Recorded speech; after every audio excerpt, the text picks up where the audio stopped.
dia adalah obat di tengah-tengah situasi pandemi. Kita terus bersuka cita.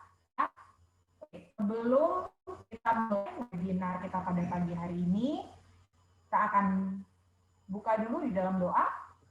Ya, mari kita bersama-sama bersatu hati kita berdoa. Tuhan, kami sungguh mengucap syukur untuk kebaikan-Mu ini Tuhan. Karena hari ini kami diberikan kesempatan untuk bersama-sama para orang tua, guru, dan keluarga-keluarga yang bergabung dalam ruang Zoom ini dan juga Instagram Tuhan. Kami mau belajar dan sharing bersama mengenai pengalaman kami mendidik anak-anak yang Tuhan percayakan bagi kami.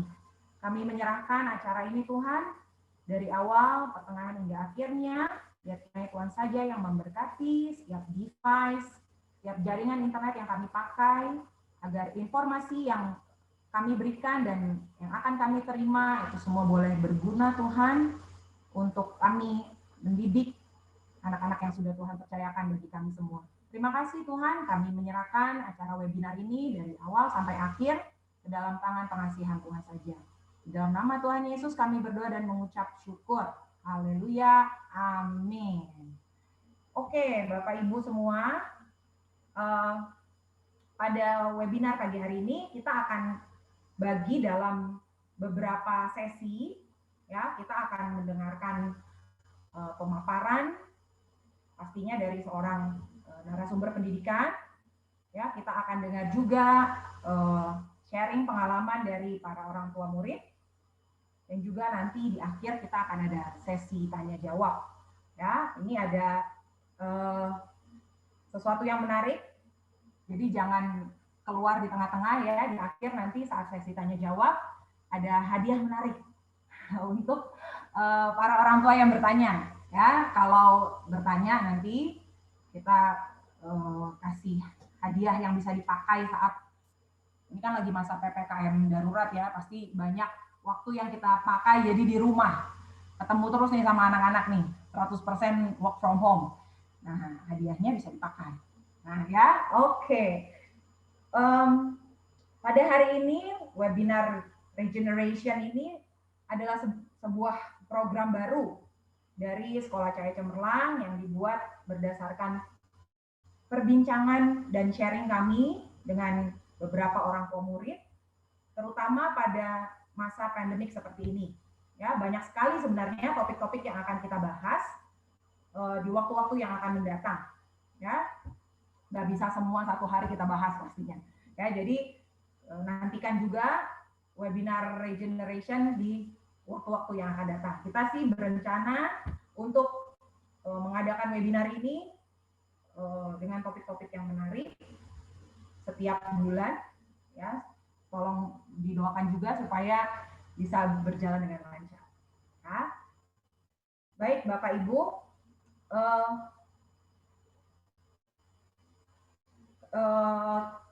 kita akan membahas begitu banyak hal, ya, bagaimana cara kita mendidik, membimbing dan merawat anak-anak, bagaimana cara mengatur waktu, terutama saat online seperti ini ya, kerja dari rumah, sekolah dari rumah, terutama bagaimana cara kita lakukan semuanya itu di dalam Tuhan. Ya.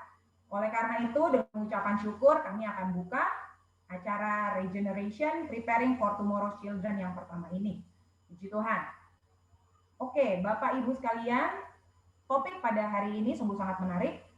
Ya, kita akan membahas topik hangat, ya, yang belakangan ini, beberapa minggu, beberapa hari belakangan ini sering sekali dibahas, sering sekali ditanyakan oleh para orang tua. Mungkin karena tahun ajaran baru akan segera dimulai, ya, kita akan mulai sekolah nanti tanggal 12 Juli. Lalu banyak sekolah yang sudah membuka pendaftaran bagi calon siswa baru, ataupun ada juga yang sudah tutup, ya, mungkin full kuota atau lain sebagainya. Namun yang kami lihat dan berdasarkan sharing ya dengan orang tua cenderung enggan. Nah, ini banyak beberapa yang cenderung dan ragu untuk menyekolahkan anaknya yang berusia balita. Kalau yang SD sih mau nggak mau mereka pasti sekolahin ya, mostly didaftarkan ke sekolah. Tapi untuk yang balita, karena masih akan belajar daring sampai waktu yang belum bisa dipastikan, lalu ada selentingan juga nih yang berkata, Miss kayaknya rugi deh bayar uang sekolah full gitu ya. Kan nggak ketemu sama gurunya, kurang efisien Miss. Terus ada juga anak-anak yang nggak betah lihat laptop, ada yang masih berjalan-jalan Miss, nggak, kurang efektif lah ini belajar online. Terus ada juga yang bilang, Miss anak saya nggak cocok sekolah online, cocoknya kalau ketemu gurunya langsung, ketemu teman-temannya langsung. Dan banyak sekali alasan-alasan lainnya yang membuat orang tua jadi ragu untuk mendaftarkan anaknya ke sekolah. Ya, menunda terlebih dahulu sampai waktu yang saya sendiri nggak bisa jawab. Mungkin Bapak Ibu juga nggak bisa jawab. Ya, oke. Kami juga melihat ada beberapa orang tua yang mencoba sekolah online di awal pandemik ya, 3 bulan pertama, 6 bulan pertama masih bersekolah. Namun pada akhirnya hingga saat ini orang ini untuk mencutikan anaknya. Ya, jadi Miss cuti dulu sekolahnya. Nanti homeschooling aja di rumah dengan mama dan papa. Ya, nah pertanyaan saya buat para orang tua, apakah orang tua benar-benar menerapkan homeschooling di rumah? Yang berarti ada jadwal belajar setiap hari, ada lesson plan yang dibuat oleh orang tua, ada kegiatan-kegiatan yang dilakukan untuk menstimulus perkembangan anak. Nah, apakah ini dilakukan atau justru bebas-bebas saja? Nah, ya, jadi mungkin pertanyaan-pertanyaan ini yang muncul di benak kita semua, Bapak Ibu. Untuk menjawabnya, nah, kita perlu memahami ya bagaimana pentingnya pendidikan anak pada usia dini. Kami juga mengundang untuk membantu kita semua memahami pertanyaan-pertanyaan yang ada. Ya, kita mengundang seorang narasumber yang sudah berkecimpung di dunia pendidikan cukup lama, ya mungkin belasan tahun atau bahkan puluhan tahun, ya, yang mengabdikan dirinya di dalam dunia pendidikan. Beliau adalah Dr. Insinyur Shanti Dewi Mulia, MIT, MPD, MPH, yang juga merupakan co-founder sekaligus prinsipal Sekolah Cahaya Cemerlang. Baik, tanpa berlama-lama lagi, kami persilahkan kepada Ibu Shanti Dewi untuk memaparkan fakta-fakta menarik yang bisa membantu kita menjawab pertanyaan dan membantu menyelesaikan kegelisahan para orang tua ini. Kami persilahkan, Bu Shanti. Terima kasih, Miss Ria. Selamat pagi, salam sejahtera Bapak dan Ibu, teman-teman sekalian. Hari ini kita bincang-bincang ya. Jadi mungkin saya bukan saya mengajarkan, tapi kita sharing sama-sama. Nanti juga akan ada para orang tua yang akan sharing. Saya bersemangat sekali untuk mendengarkan ya dan pertanyaan-pertanyaan supaya kita bisa sama-sama keluar setelah selesai hari ini kita lebih clear gitu ya. Oke. Nah, perlukah anak balita bersekolah online pada masa pandemi? Ya, ini kalau kelas online kurang lebih seperti ini. Ini gabungan waktu kita bersekolah online, ya. Nah, kita tahu di masa pandemi ini ya, pandemic confusion. Kita semua setuju ya pasti bahwa masa pandemi ini adalah benar-benar satu saat yang paling membingungkan untuk kita semua. Jadi semua pemimpin dunia, dokter, saintis, menteri pendidikan, kepala sekolah, dan parents, ini kita semua bingung, sama-sama bingung ya, mau tatap muka, entar tidak tatap muka, entar setengah-setengah, semuanya bingung. Terus terang kita semua tidak tahu apa yang akan terjadi dan apa yang harus dilakukan. Seberapa lama kita harus di dalam situasi seperti ini, tidak ada yang bisa menjawab dengan pasti.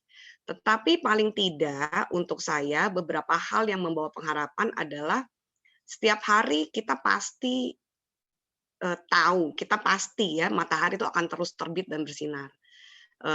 Kita tahu bahwa kita masih bisa menghirup oksigen secara gratis yang Tuhan berikan. Nah, kita masih ada keluarga yang mengasihi kita, kita punya Tuhan yang peduli dan pegang kendali atas segala sesuatunya. Paling tidak itu yang kita tahu pasti sekarang. Nah, kita akan lihat impact on family life during COVID-19 pandemic ya. Apa ternyata kebingungan ini bukan hanya menimpa para kita orang dewasa, tetapi secara alam bawah sadar juga menimpa anak-anak kita. Jadi dari laporan ini kita lihat orang tua melaporkan bahwa 53% anak-anak sulit menerapkan rutinitas sebelum tidur, lebih sulit daripada biasanya gitu ya. 38% anak-anak orang tua mengalami lebih banyak amukan atau ledakan kemarahan dari anak-anak mereka. 38% orang tua berjuang untuk menerapkan aturan di rumah. 33% melaporkan anak mereka lebih sering bertengkar dengan antara saudaranya, ya. 31% melaporkan anak mereka memiliki lebih banyak energi terpendam. Jadi kok kayaknya nggak habis-habis nih energinya ya. Kita lihat anak-anak kita ya. 28% melaporkan anak-anak mereka lebih sering bertengkar. Nah, dengan saudara kandungnya. Nah, ini yang dampak ternyata meskipun anak-anak mungkin dibilang mengerti kalau kita bicara balita ya, mungkin kita pikir ini mereka sebenarnya ngerti atau enggak. Nah, secara alam bawah sadar ternyata mereka merasakan satu kebingungan karena orang tua bingung, itu tertransfer ya, kebingungan dari kita sebagai orang tua bisa dirasakan oleh anak-anak juga. Nah, ini yang secara tidak secara sadar terjadi ya menimpa anak-anak kita. Oke, kita akan lanjut. Sebenarnya apa yang anak-anak kita perlukan? Setiap anak ya memerlukan apa. Penelitian selama bertahun-tahun dalam perkembangan anak telah mengidentifikasi 8 syarat penting bagi anak-anak untuk menjadi orang dewasa yang bahagia dan sukses. Ya, kita mau anak-anak kita menjadi bahagia dan sukses. Ya, nah, menurut Harley Rothbard MD, pakar parenting yang terkenal secara nasional dan mewakili ketua Emeritus Pediatrics di Children's Colorado, dibilang tidak satu pun dari mereka melibatkan gadget berteknologi tinggi, video game atau barang mewah pakaian. Artinya, untuk membuat anak-anak kita ini bahagia dan sukses, bukan dengan diberikan gadget, video game, atau barang-barang yang kita belikan. Jadi, apa yang sebenarnya dibutuhkan? Kita lihat ya, 8 hal yang dibutuhkan anak-anak supaya mereka bisa berkembang dengan baik.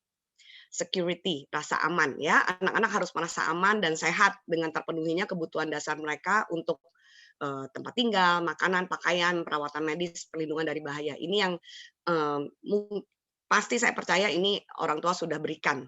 Nah, tapi ada rasa aman ini nanti yang berhubungan ya dengan apa yang akan kita bahas hari ini. Kedua, stabilitas. Stabilitas berasal dari keluarga dan masyarakat. Idealnya sebuah keluarga tetap bersama dalam rumah tangga yang stabil. Tetapi jika itu tidak memungkinkan, penting untuk menjaga kehidupan anak terhindar dari kebingungan sebisa mungkin, ya. Jadi itu tugas kita supaya anak-anak tidak bingung di masa yang sedang membingungkan ini. Anak-anak dan keluarga harus menjadi bagian dari unit yang lebih besar untuk memberi mereka rasa memiliki tradisi dan kebudayaan secara bersama-sama. Yang ketiga adalah konsistensi. Nah, ini nanti kita akan banyak bicara juga di bagian konsistensi ya. Jangan bermain good cop, bad cop ya. Good cop, bad cop. Jadi orang tua nih, oh yang ini jadi good cop-nya, papa jadi good cop-nya, mama jadi bad cop-nya, misalnya gitu ya. Nah ini jangan. Orang tua harus menyelaraskan pola asuh mereka dan memastikan nilai-nilai penting tetap konsisten. Jadi harus berdua satu suara, ya nggak boleh dua suara nih. Nah, yang kemudian adalah support emosional. Jadi kata-kata dan tindakan orang tua harus mendorong kepercayaan, rasa hormat, harga diri anak-anak, dan akhirnya yang mendorong anak-anak menjadi mandiri.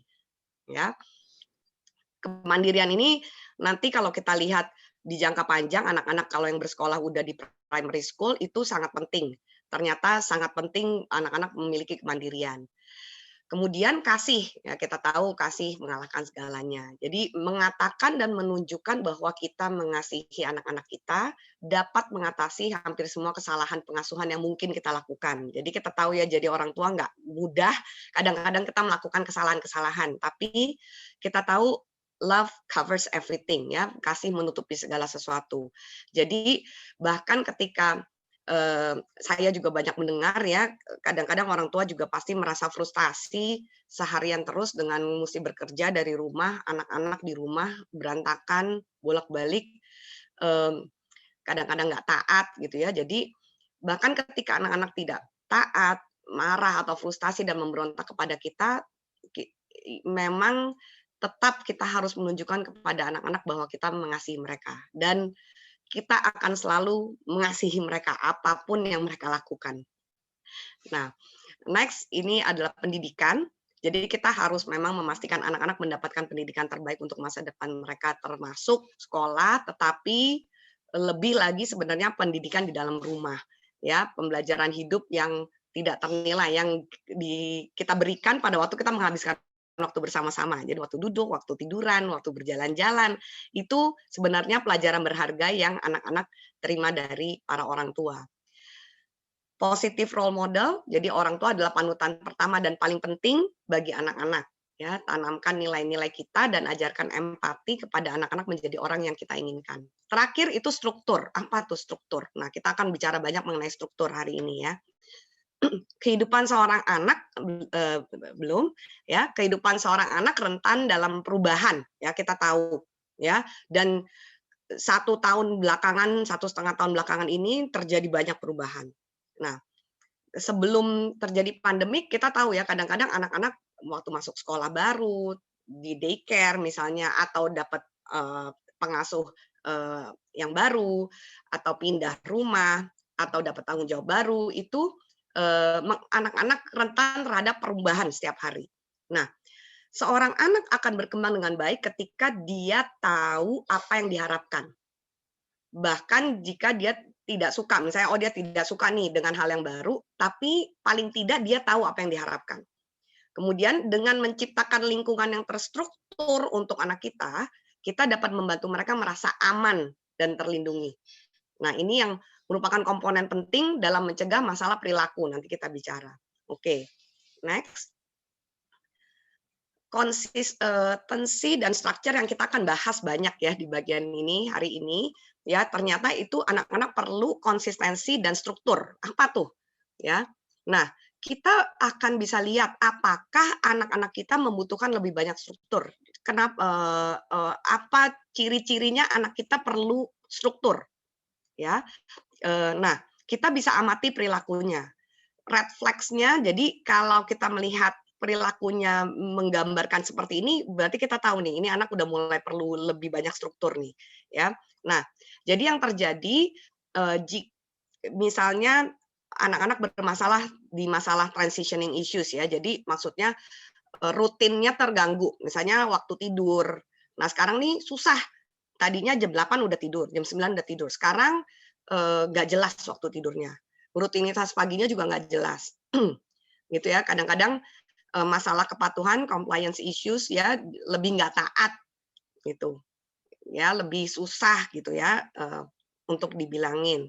Nah, atau misalnya seseorang anak tidak mau memulai aktivitas sendiri. Artinya gini, jika bosan, mereka hanya menunggu dan mengganggu orang tua mereka daripada mencari sesuatu untuk dilakukan. Gitu. Kadang-kadang mama-mama saya dengar nih, aduh susah banget loh Miss, ini kemana aja saya diikutin, nggak bisa kerja jadinya, gitu ya. Nah ini anak-anak tidak bisa melakukan aktivitasnya sendiri, pengennya selalu ditemenin. Nah, atau sepertinya tidak pernah akur dengan kakak adik. Mereka mungkin dengan sengaja mengganggu satu sama lain atau sering bertengkar. Atau kita lihat mereka sulit sekali menjaga kerapihan, kebersihan rumah. Barang-barang sepertinya tidak pernah dikembalikan ke tempatnya atau hilang, atau di mana-mana. Nah, dan juga ada juga yang anak-anak tidak pernah bermain secara mandiri. Jadi tidak dapat bermain tanpa pengawasan, meskipun mereka sudah mencapai usia yang seharusnya memungkinkan mereka bermain sendiri. Nah, ini adalah ciri-ciri bahwa anak-anak kita mulai perlu struktur lebih sebenarnya. Jadi kalau kita melihat ada terjadi di anak-anak kita, berarti anak-anak kita sedang perlu struktur lebih, ya. Nah, next, apa artinya konsistensi? Ya, konsistensi means ya kita menindaklanjuti, ya next ya Miss, dengan apa yang kita katakan akan kita lakukan. Jadi, kita perlu waktu kita katakan sesuatu, kita lakukan itu. Iya, itu akan memberi power, kekuatan terhadap apa yang kita katakan, ya. Jadi, kalau misalnya kita sudah, katakan sesuatu, ya kita lakukan. Jangan cuma gertak sambal ya, maksudnya, gertak sambal, tahu nanti kalau saya ini enggak gini ya, kamu nanti mama gini ya, misalnya gitu ya, kita atur tapi ternyata tidak dilakukan. Nah, ini waktu kita menyerah, quote to quote kita nyerah, waktu anak-anak kita, mereka pasti akan coba, kurang lebih anak-anak balita akan mereka sedang mencoba-coba dengan orang tuanya. Mereka akan coba, kalau mereka mau sesuatu, mereka nangis atau guling-guling, teriak-teriak, mereka akan lihat apa yang respons kita, ya. Kalau kita give in, menyerah, artinya ya udah, kalau mereka teriak-teriak kita kasih akhirnya. Atau mereka guling-guling, nangis-nangis, akhirnya kita kasih. Akhirnya mereka tahu cara itu, bisa mengalahkan kita. Next time yang dilakukan mereka akan teriak-teriak dan guling-guling lagi, gitu ya. Nah, jadi kita perlu konsistensi supaya, anak-anak belajar bahwa mereka tidak mendapatkan apa yang mereka inginkan meskipun dengan berteriak-teriak, berguling-guling, nangis-nangis. Oke, nah kemudian konsistensi juga memungkinkan adanya batasan dan harapan. Jadi kita menetapkan harapan dan batasan. Sebenarnya ini akan memberikan anak-anak rasa aman ya. Tadi kita belajar ya, anak-anak perlu rasa aman, security. Ternyata rasa aman ini bisa diberikan dari konsistensi. Jadi kalau misalnya ada perubahan tak terduga, mereka tuh biasanya merasa keamanannya terpengaruh. Jadi kadang-kadang menyebabkan kecemasan. Kecemasan itu alam bawah sadar membuat mereka jadi quote to quote uring-uringan lah, ceritanya begitu, ya. Nah, jadi meskipun kita tidak dapat memprediksi semua perubahan, tetapi waktu kita memiliki rutinitas dan harapan yang konsisten, mereka belajar untuk beradaptasi dengan perubahan sesuai dengan kebutuhan. Oke, nah kita lihat lagi di sini ya. Jadi masih balik Miss, yang tadi ya, paling tidak di masa pandemik yang penuh dengan perubahan, kebingungan, kita memiliki rutinitas dan harapan yang konsisten, ya, dan itu menjadi sangat penting karena kita bisa memberikan anak-anak rasa aman. Jadi kalau misalnya saya boleh sharing ya, tidak ada satu sekolah pun atau satu orang pun bisa memberikan jawaban yang pasti. Banyak sekali yang bertanya kepada saya, Miss Shanti, kapan sekolah offline-nya bisa mulai lagi offline?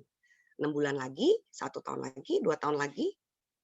Saya tidak bisa jawab terus terang, dan saya yakin tidak ada yang bisa jawab. Ya, jadi pertanyaan, apakah anak kita tetap tidak bersekolah kalau tidak offline? Nah, kalau misalnya anak-anak tanya, "Sekolah nanti ya kalau udah offline." Nah, kapan? Pasti mereka tanya, kita nggak bisa jawab. Nah, itu anak-anak akan bingung, ya, karena memang tidak bisa jawab kita, gitu. Paling tidak, tapi ini yang kita dapat lakukan sebagai orang tua dan sebagai sekolah. Sama seperti kita merasa aman karena tahu pasti matahari besok akan terbit. Ya, apapun yang terjadi dengan COVID, apapun yang terjadi, tapi matahari pasti besok terbit. Ya, anak-anak bisa mendapat rasa aman ini dengan tahu pasti bahwa saat mereka bangun pagi, mandi, sarapan, mereka buka laptop, dan mereka tetap akan bertemu dengan guru dan teman-temannya di sekolah. Ya,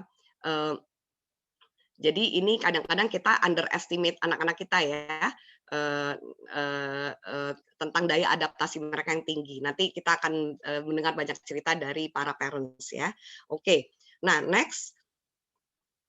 Kita tahu struktur dan rutinitas juga membantu anak-anak belajar bagaimana mengontrol perilaku mereka. Ternyata waktu diberikan struktur dan rutinitas, ternyata itu membantu mereka mengontrol perilaku mereka. Jadi ketika harapan dan konsekuensinya diketahui, anak secara aktif membuat pilihan untuk berperilaku sesuai atau menghadapi konsekuensi yang mengikutinya. Jadi kalau kita sudah kasih, oh harapannya seperti ini ya, konsekuensinya kalau tidak lakukan seperti ini.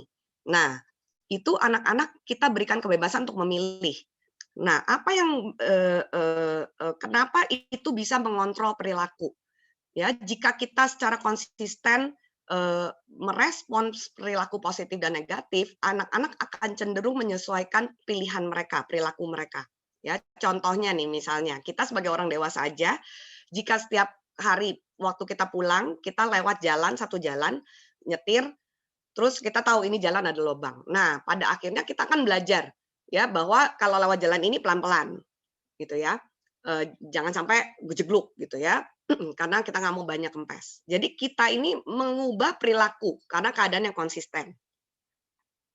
Nah, anak-anak ternyata menjadi tangguh, resilient ya, ketika konsistensi dan struktur menjadi bagian dari kehidupan sehari-hari mereka. Jadi kita tahu salah satu hal yang ternyata yang sangat diperlukan oleh orang-orang kita semua ya, orang dewasa dan anak-anak, apalagi untuk masa ke depan adalah ketangguhan. Kita tahu lewati masa ini kita benar-benar tahu kita harus punya daya juang.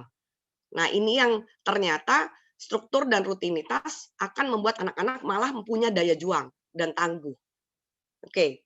Nah, pertanyaannya, bagaimana kita mengimplementasikan konsistensi dan struktur kepada anak-anak kita? Nah, ada beberapa tips ya. Satu, pertama yang terpenting, pastikan kedua orang tua tidak berbeda pendapat dan merespons dengan cara yang sama. Both parents are on the same page. Ya, merespon dengan cara yang sama terhadap perilaku buruk. Jadi kalau misalnya anak-anak sedang tidak taat, kedua orang tua harus responnya sama. Konsekuensi yang dilakukan sama. Menerapkan struktur dan disiplin yang sama untuk perilaku tertentu. Jangan beda-beda. Jangan kalau sama mama nggak boleh, sama papa boleh. Nah, ya, anak-anak belajar secara dini untuk mengadu domba satu orang tua dengan yang lain. Ya, ketika standar kita berbeda atau jika anak-anak tuh mengamati kita punya komunikasi yang buruk ya. Jadi gini, anak-anak tuh pintar, meskipun mereka belum bisa jelaskan, tapi mereka bisa merasa ya ini mama papanya lagi nggak setuju nih tentang satu hal. Kita ngomong-ngomong di depan mereka, mereka bisa rasakan meskipun mereka tidak begitu mengerti, tapi mereka rasakan, oh ini berdua nih nggak satu hati nih ceritanya. Saya bisa ambil kesempatan kayaknya papa sebenarnya setuju sama saya, boleh kasih, mama nggak kasih gitu ya. Nah, ngomongnya sama papa gitu ya. Nah, jangan ya. Jadi itu yang pertama. Kemudian mulai dari yang kecil. Jadi kita harus pilih beberapa perilaku prioritas untuk memulai dan terapkan respons yang konsisten. Jadi misalnya kita adakan pertemuan keluarga. Belum, balik dulu ya. Jadi kita adakan pertemuan keluarga, kita libatkan anak-anak menentukan konsekuensi untuk perilaku tertentu. Ya, contohnya misalnya kalau kita di keluarga misalnya oh nggak boleh duduk di meja, ya. Atau kalau kita waktu makan malam apa yang diekspektasi harapan kita waktu kita makan malam, oh dipanggil sekali langsung duduk, misalnya gitu ya. Kalau tidak, nah apa konsekuensinya? Suruh mereka juga pilih, bantu pikir. Ya, jangan nggak perlu dari kita juga. Mereka bisa atur konsekuensinya. Ya, nah ini interaksi ini akan membantu mereka mengetahui dan mengikuti aturan karena mereka tahu apa konsekuensi dari melanggar aturan. Itu mesti kita bereskan dulu, duduk. Jadi rule of the game-nya apa nih? Oke, sorry. Nah, start mulai rutinitas itu. Jadi harus dimulai, bukan cuma direncanakan ya. Jadi kita next Miss, kita lihat ya kenapa rutinitas itu ternyata menolong sekali. Jadi rutinitas itu menghilangkan perebutan kekuasaan. Apa artinya perebutan kekuasaan? Kadang-kadang jadi anak-anak berusaha berkuasa di rumah ya. Dengan apa? Dengan nangis dan dengan marah-marah. Karena waktu mama papanya oke dengan mereka marah-marah, nah itu kekuasaan lagi ada di tangan anak-anak. Ya, jadi sebenarnya waktu kita menerapkan struktur rutinitas itu sebenarnya udah atur. Jadi tidak usah rebut-rebutan kekuasaan. Nanti habis itu kan biasanya kalau misalnya anak-anak tantrum ya, marah-marah, nanti orang tua marah-marah, sedang adu kekuasaan. Siapa sih yang lebih berkuasa ceritanya begitu. Nah, ini kalau kita menerapkan rutin itu akan menghilangkan perebutan kekuasaan ini ya. Nah, rutin juga memberi anak-anak rasa aman dan mengembangkan disiplin diri. Nah, ini yang paling penting. Saya bisa katakan bahwa anak-anak kemungkinan besar sampai lama online ini akan terus ada. Dan waktu masa online learning ini yang diperlukan adalah self discipline. Sangat perlu self discipline. Jadi kita harus ajarkan ini sedini mungkin kepada anak-anak, ya. Membantu anak-anak membuat jadwal, membantu anak-anak mempelajari konsep, menantikan hal-hal yang mereka suka. Tapi juga tahu bahwa dalam hidup kita ini kita kadang-kadang perlu untuk melakukan hal-hal yang tidak kita suka. Jadi nggak harus semua yang suka aja yang dikerjain. Ada hal yang kita kurang suka tapi perlu untuk dilakukan, tetap dilakukan. Jadi ini rutinitas itu membantu anak-anak menginternalisasi konsep itu, ya. Membantu orang tua mempertahankan konsistensi dalam harapannya ya, bagaimana supaya konsisten. Ini rutin ini membantu sekali. Oke, kita balik ke yang tadi. Kemudian apa yang kita harus lakukan? Choose action over talking. Ya, pilih tindakan daripada berbicara. Jadi kita tahu ya, jangan cuma tadi saya udah sempat bicarakan, pastikan anak kita mengetahui harapan dan bertindak bila tidak diikuti. Jadi jangan nggak tega. Jadi kalau misalnya udah kita bikin rules, kalau itu anak tidak lakukan, jadi jangan nggak tega ya. Maksudnya contohnya misalnya gini, kalau saya di rumah, contohnya ini waktu anak-anak lebih kecil ya, anak saya 2 sudah kuliah, yang 1 sekarang lulus SD. Tapi waktu mereka lebih kecil, kalau misalnya kita udah mau pergi jam 8 besok, ya misalnya kita udah kasih tahu dulu besok kita akan pergi begini, berarti kita akan bangun jam 6, siap-siap, makan pagi, bla bla bla bla. Jam 8 itu kita tank jalan. Nah, kalau mereka tidak bangun dan tidak mandi, tidak siap-siap, jadi beberapa kali kejadian kita tinggal anaknya. Dan kita tidak banyak mulut, ayo ya, nanti marah. Kita tinggal. Apa yang memang mesti tega, memang kasihan. Tapi setelah kejadian itu tidak akan pernah lagi dia akan terlambat. Karena mereka tahu kita we mean it. Kalau kita katakan kita udah janjian, ini rule of the game-nya, kita akan lakukan gitu ya. Nah, tapi ya ini yang terakhir nih. Kita memang buat beberapa aturan ya, tapi kadang-kadang perlu menjadi fleksibel di saat-saat yang dibutuhkan, tapi jangan terlalu sering. Boleh fleksibel ya. Fleksibilitas itu penting, tetapi tidak boleh merusak konsistensi kita. Terkadang aturan itu perlu dirubah. Ya, tetapi kita harus pilih waktu dengan hati-hati. Jelaskan alasan perubahan tersebut kepada anak-anak dan bantu mereka memahaminya. Misalnya, ya, kita tidur setiap hari mesti jam 9 tuh udah diranjang gitu. Nah, mungkin kalau hari itu ada gerhana matahari gerhana bulan ya malamnya, gerhana bulan setengah jam 11 malam, boleh nggak anak-anak mau lihat? Boleh.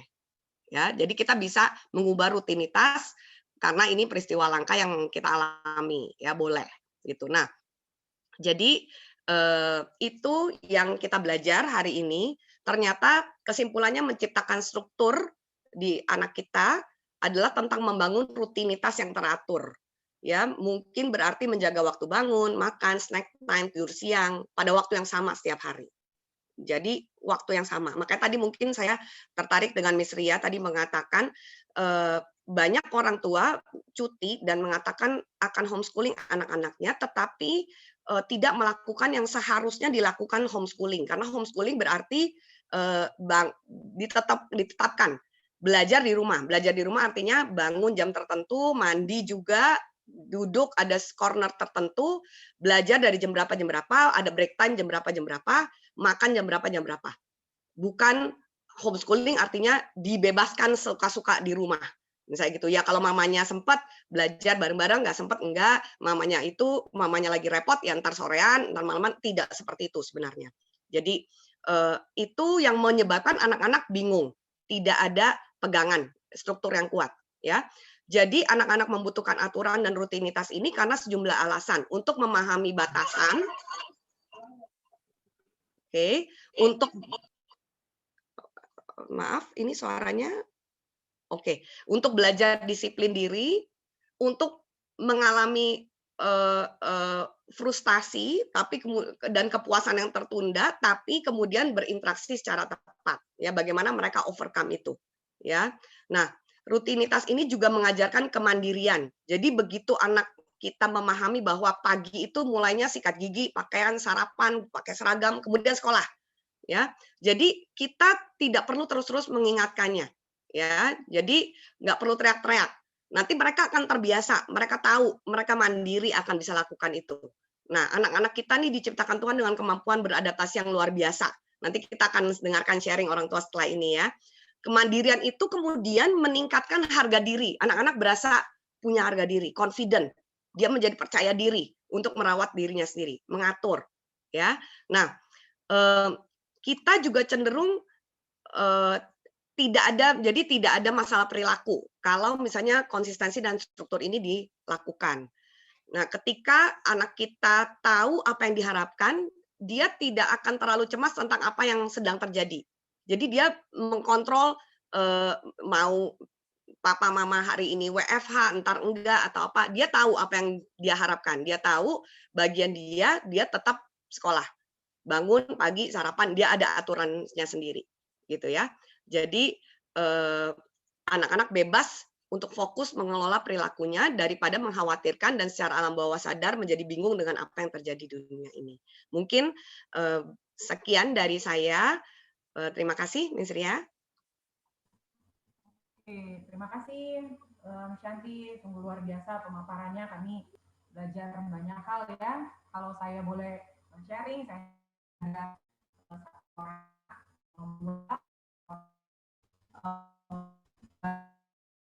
tahun. Jadi sejak awal pandemik memang sungguh luar biasa. Kita harus sama-sama belajar ya. Anaknya juga belajar, menyesuaikan diri dengan keadaan yang baru. Kita juga orang tua, terlebih kedua orang tua bekerja. Bagaimana kami dan istri harus sama-sama memiliki apa ya. Jadi anak-anak juga nggak bingung, kita juga nggak bingung dan nggak senewan gitu. Kalau boleh sharing sedikit sebelum kita masuk ke sharing orang tua, waktu di awal pandemi 3 bulan pertama karena sekolah juga sedang penyesuaian ya dengan keadaan yang baru, orang tua juga begitu. Jadi berbentuk strukturnya di anak saya Elora.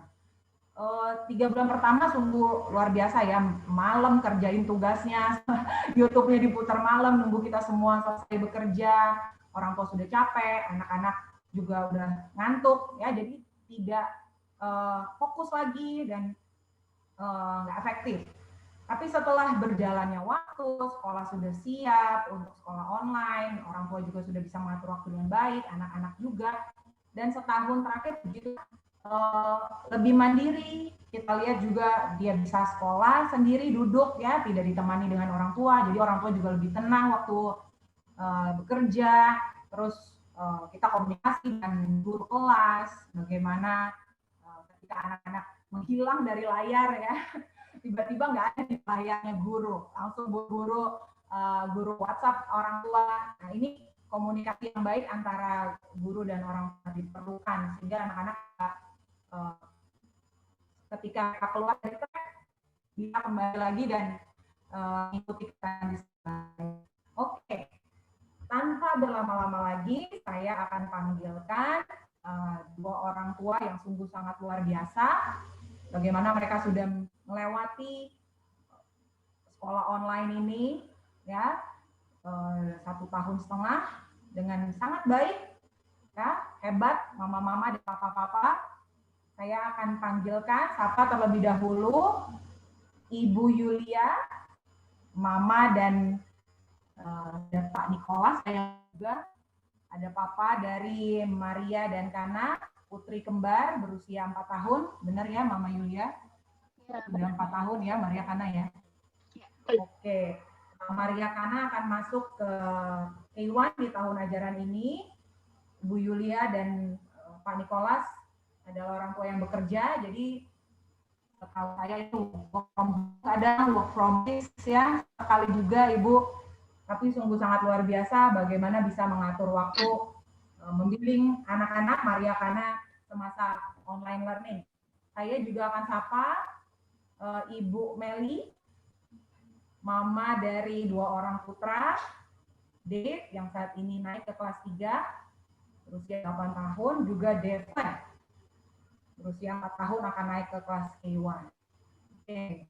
Selamat pagi Ibu semuanya, salam sehat. Pagi Miss, salam sehat.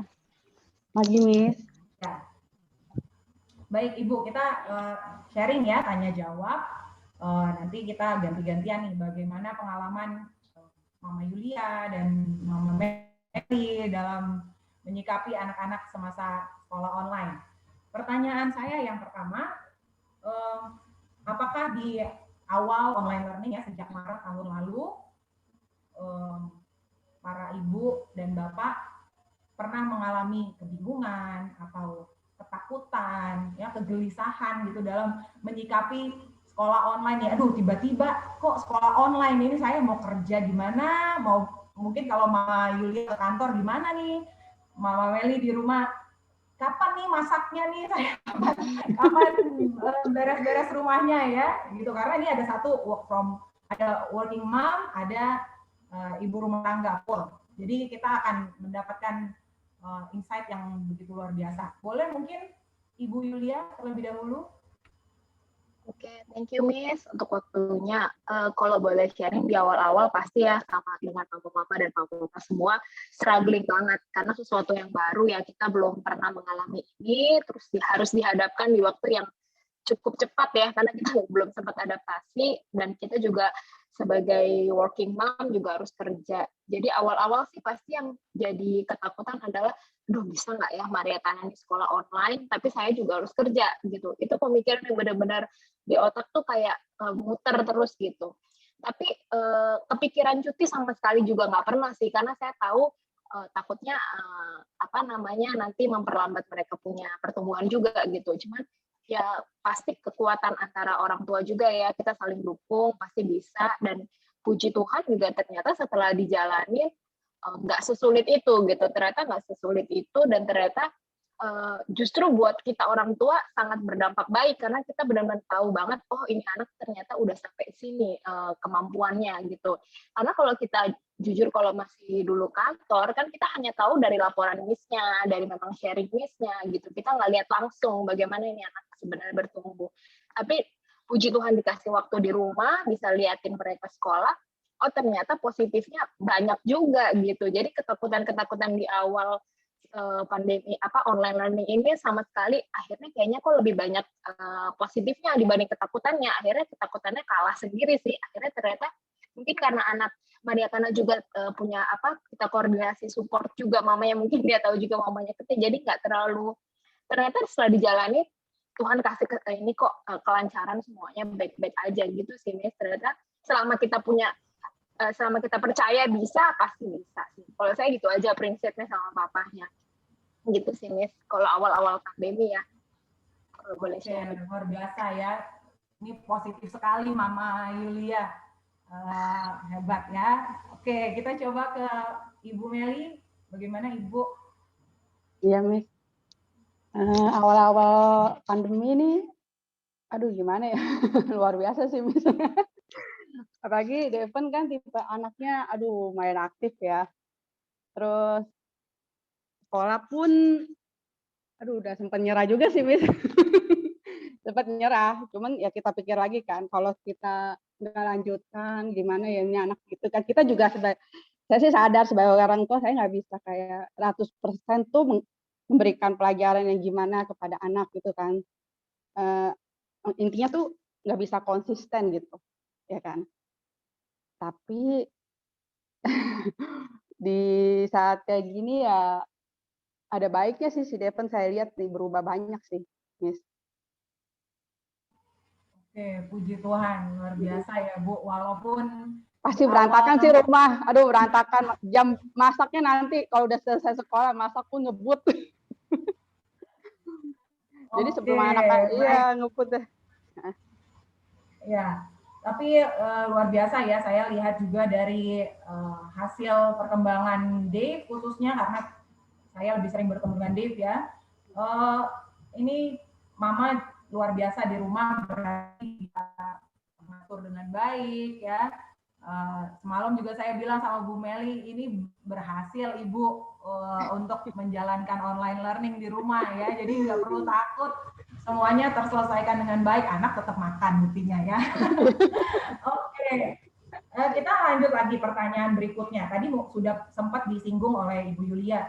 Pernah berpikir nggak untuk anak-anak dicutikan dari sekolah, pending dulu sekolahnya, atau justru lebih jauh lagi berhenti aja deh Miss, 2 tahun ini langsung aja nanti ke SD.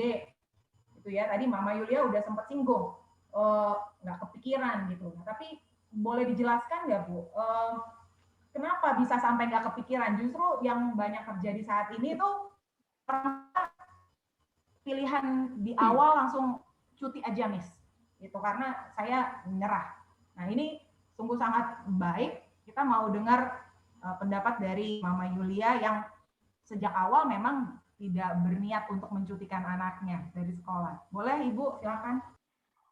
Iya, Miss. Kalau saya sih emang nggak pernah kepikiran ya, karena saya mikir gini, kalau dicutikan anak saya ngapain juga di rumah gitu ya. Karena maksudnya di rumah, kalau saya kerja dia sama susternya, maksudnya terus ngapain gitu kan. Kita nggak tahu juga mereka melakukan apa gitu kan. Jadi menurut saya kayaknya kalau disekolahin aja sih jauh lebih baik ya, karena mereka punya rutinitas, setiap pagi mereka tahu. Selain itu mereka pertumbuhannya juga pasti nggak akan jadi terlambat gitu. Walaupun memang pasti dia akan ada kesusahan sendiri, tapi yang namanya kita percaya sih, balik lagi ya, yang namanya kita percaya bisa pasti bisa gitu. Jadi dan ternyata puji Tuhan sampai sekarang memang sampai sekarang juga nggak pernah kepikiran cuti, ternyata bisa kok dijalani selama kita punya antara orang tua juga punya saling support, anak-anak juga tahu support, karena kalau kitanya nggak positif, mereka juga pasti bawaannya kan jadi aduh males nih sekolah, males nih ini. Tapi kalau kita bikin sekolah menyenangkan, excited gitu, mereka juga akhirnya semangat gitu. Jadi mereka juga tiap pagi tuh juga seneng, hari ini belajar apa mah, hari ini artnya apa ya gitu. Jadi karena tiap pagi itu kan saya udah siapin tuh misalnya peralatan Indonesia kan tiap pagi jam 6 udah kirim ini apa aja diperluin. Jadi mereka makan, mereka tahu oh mah hari ini bikin ini ya, pakai ini ya, pakai ini ya.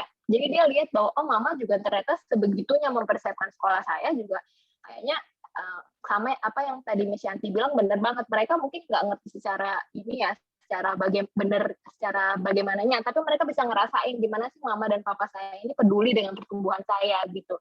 Jadi ya memang seperjalanannya juga Tuhan kasih semuanya dimudahkan sih gitu. Jadi sayang banget gitu kalau sampai anak kita harus cuti cuma karena kondisi. Karena kan nggak ada yang mau. Ini siapa sih yang mau gitu. Teachers juga pasti nggak mau karena jauh lebih menyenangkan pasti ngajarin ketemu langsung kan.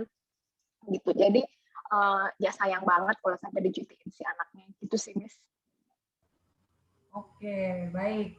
Nah, ini ada perbedaan sedikit nih kalau dengan Ibu Meli tadi sempat disinggung ingin menyerah di awal gitu ya karena lihat keadaan. Nah, ini sempat nggak Bu berpikiran untuk cuti kan tadi kalau Ibu kan bilang terlewat lah gitu ya. Ini kayaknya mau nyerah aja gitu. Nah, apakah kepikiran nggak mau cuti atau justru kan ditunda aja sekolahnya nanti gitu. Boleh dijelaskan Ibu? Ya, sempat kepikiran yang awal-awal itu sempat. Karena bingung gitu saya ngaturnya di rumah sendiri gitu kan. Yang satu online, yang satu juga online gitu kan. Sedangkan kakaknya online tuh kan butuh ketenangan juga kan. Sedangkan adiknya itu nangis lah, nanti ngumpet lah, nanti kemana-mana lah gitu kan. Kitanya harus Devon gitu kan. Dan kakaknya juga kayak, aduh berisik begitu ya kan. Sempat sih kepikiran kayak gitu. Cuman ya gimana ya, sempat berdoa juga, mikir kan kalau saya cutikan, ini anak akan semakin tidak teratur gitu, akan semakin tidak teratur. Jadi saya coba konsisten deh, coba gitu kan. Awal-awal sekolah emang Devon juga sering gak masuk, Miss, kadang masuk, kadang enggak, kadang masuk, kadang gitu karena aduh, mamanya sih nggak siap, sih. Kayaknya nggak siap. Aduh, ini Devon nih, boleh tanya Mama Maria karena Devon di kelas tuh kayak gimana, aduh. Udah lari sana, nanti ngumpet di lemari, nanti kemana. Aduh, saya bilang, aduh nih sekolah, kok kayak mamanya, aduh capek banget gitu kan.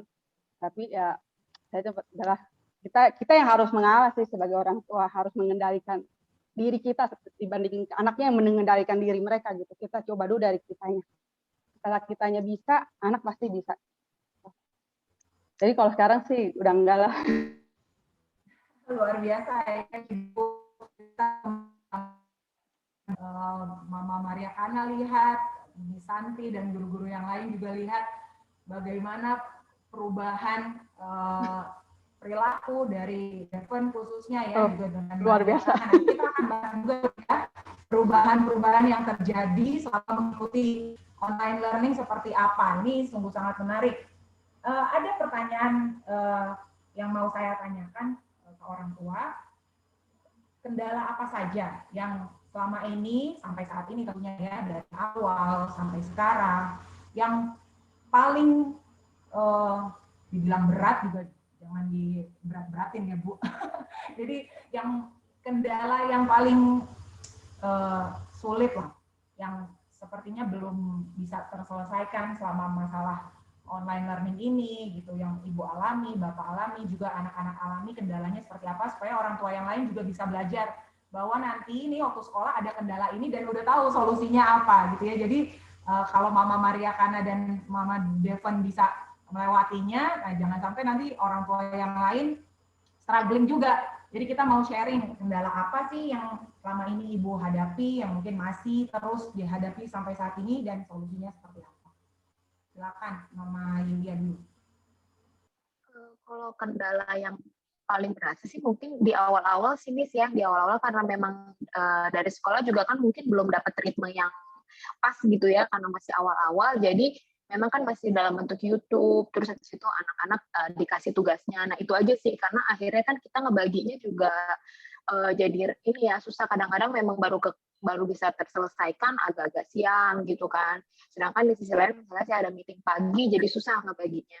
Tapi makin ke sini sih karena kita udah punya ritme dan pola yang jauh lebih baik daripada di awal-awal, jadi akhirnya sih semuanya akhirnya bisa terselesaikan dengan baik ya, tugas-tugas mereka, pekerjaan mereka, karena memang dari SCC juga punya pola ininya, pola sekolah online-nya juga jauh lebih baik gitu. Jadi kita juga membantu anak-anak juga nggak sulit, terutama dalam ngerjain tugas-tugas yang memang harus bikin sendiri gitu kan. Itu kan dulu kalau boleh cerita kan, dulu di toddler nursery itu kan kita bikin setelah kita Google Meet gitu ya. Sekarang itu jauh sangat kebantu ketika kita bareng-bareng ngerjain di Google Meet. Itu tuh anak-anak juga jadi seneng karena dia ngerjain sendiri langsung. Kalau misalnya karena dia tahu nih, oh ini ada teacher saya nih gitu, ibaratnya ada teachers yang ngeliatin, teman-teman ngeliatin, jadi mereka juga akhirnya terpicu untuk bikin sendiri, untuk semangat ngasih tahu aku juga bisa nih gitu lah.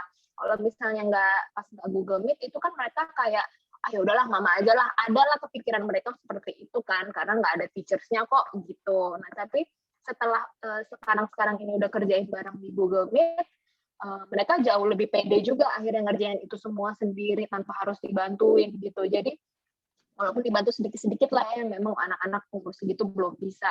Itu sih kendalanya awal-awal itu, tapi so far sekarang itu tidak terlalu jadi kendala yang berarti sih, karena memang dari pola sisi juga udah jauh lebih baik. Gitu sih.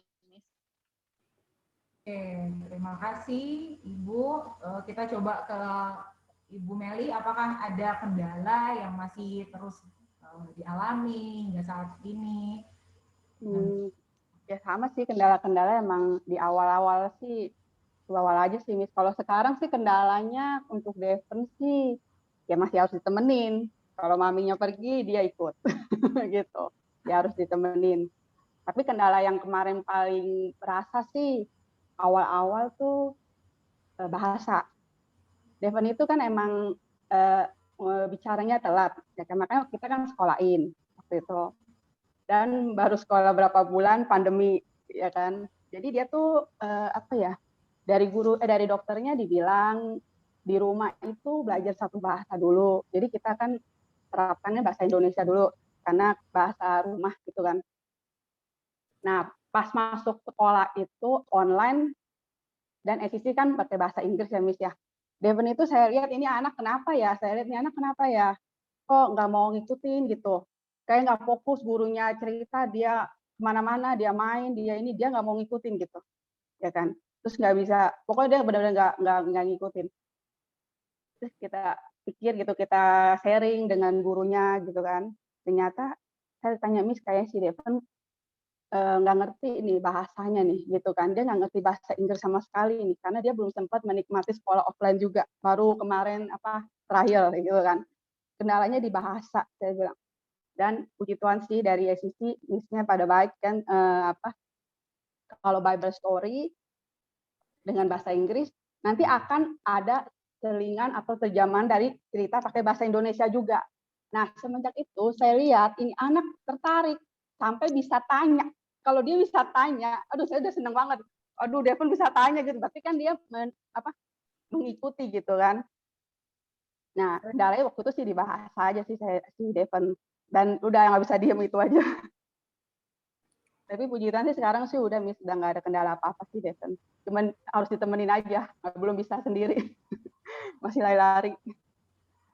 Oke, puji Tuhan ya. Jadi seperti tadi di awal Mama Maria Kana juga bilang ya, orang tua jadi mesti melihat secara full ya perkembangan anak-anak. Jadi kita lihat dari sisi positifnya bahwa kita bisa lihat.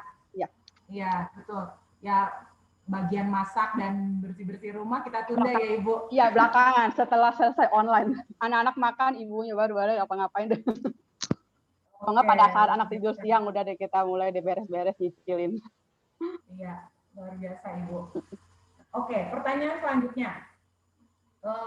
Tadi juga sudah sempat kita singgung, setelah melewati begitu panjang ya sekolah online ini dari awal Maret sampai saat ini, dan kita belum tahu sampai kapan.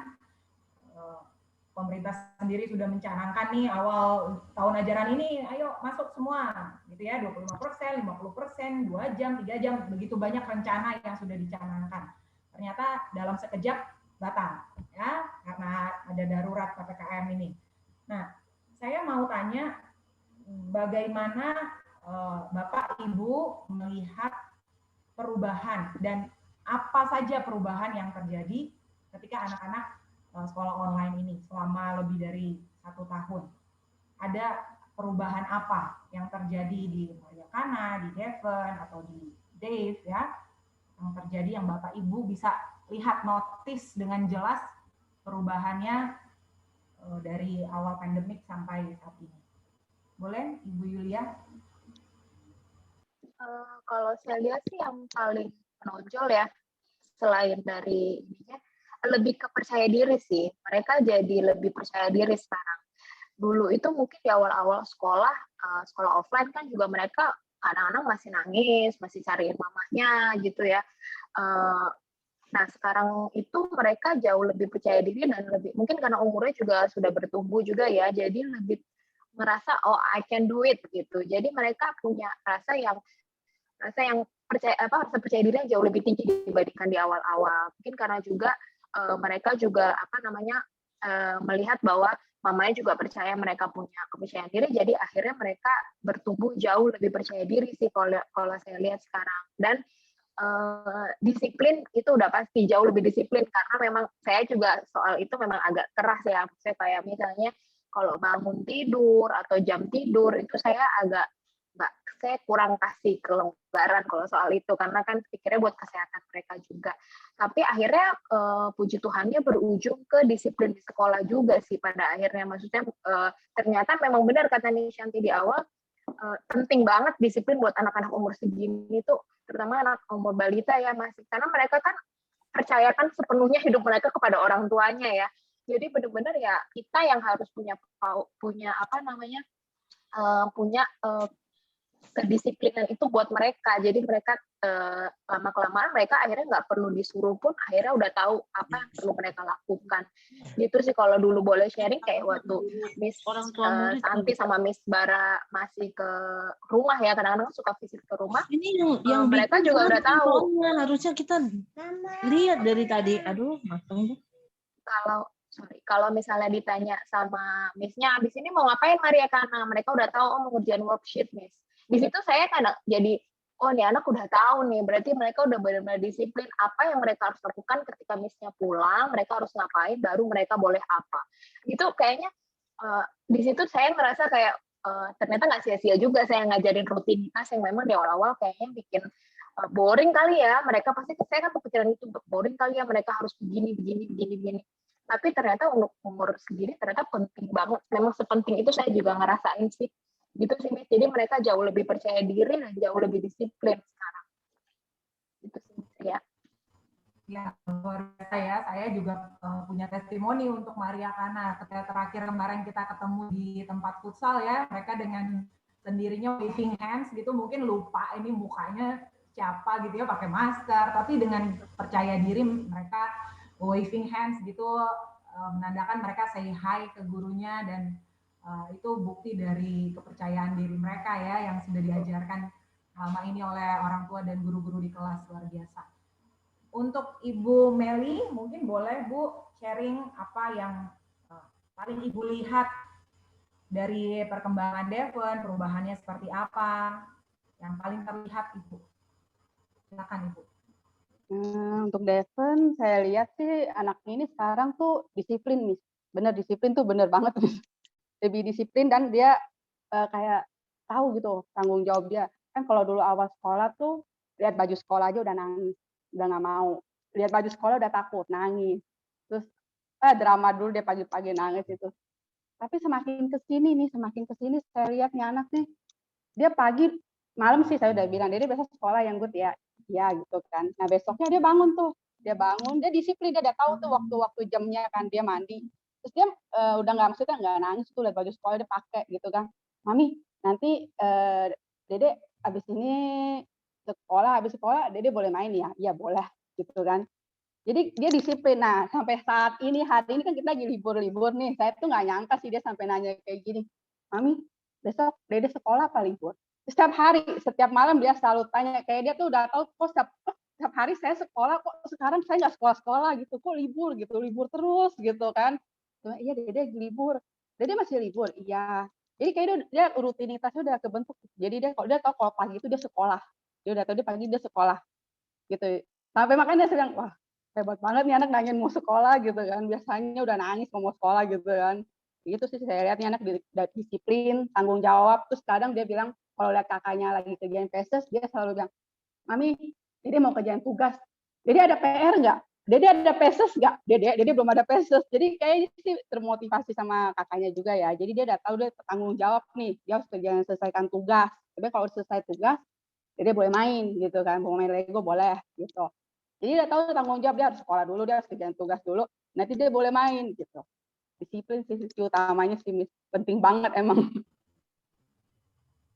Oke, baik ya, dari kedisiplinan berbuah hasil yang baik ya, anak-anak jadi percaya diri, mereka tahu bagian yang harus mereka lakukan, ya bertanggung jawab, luar biasa.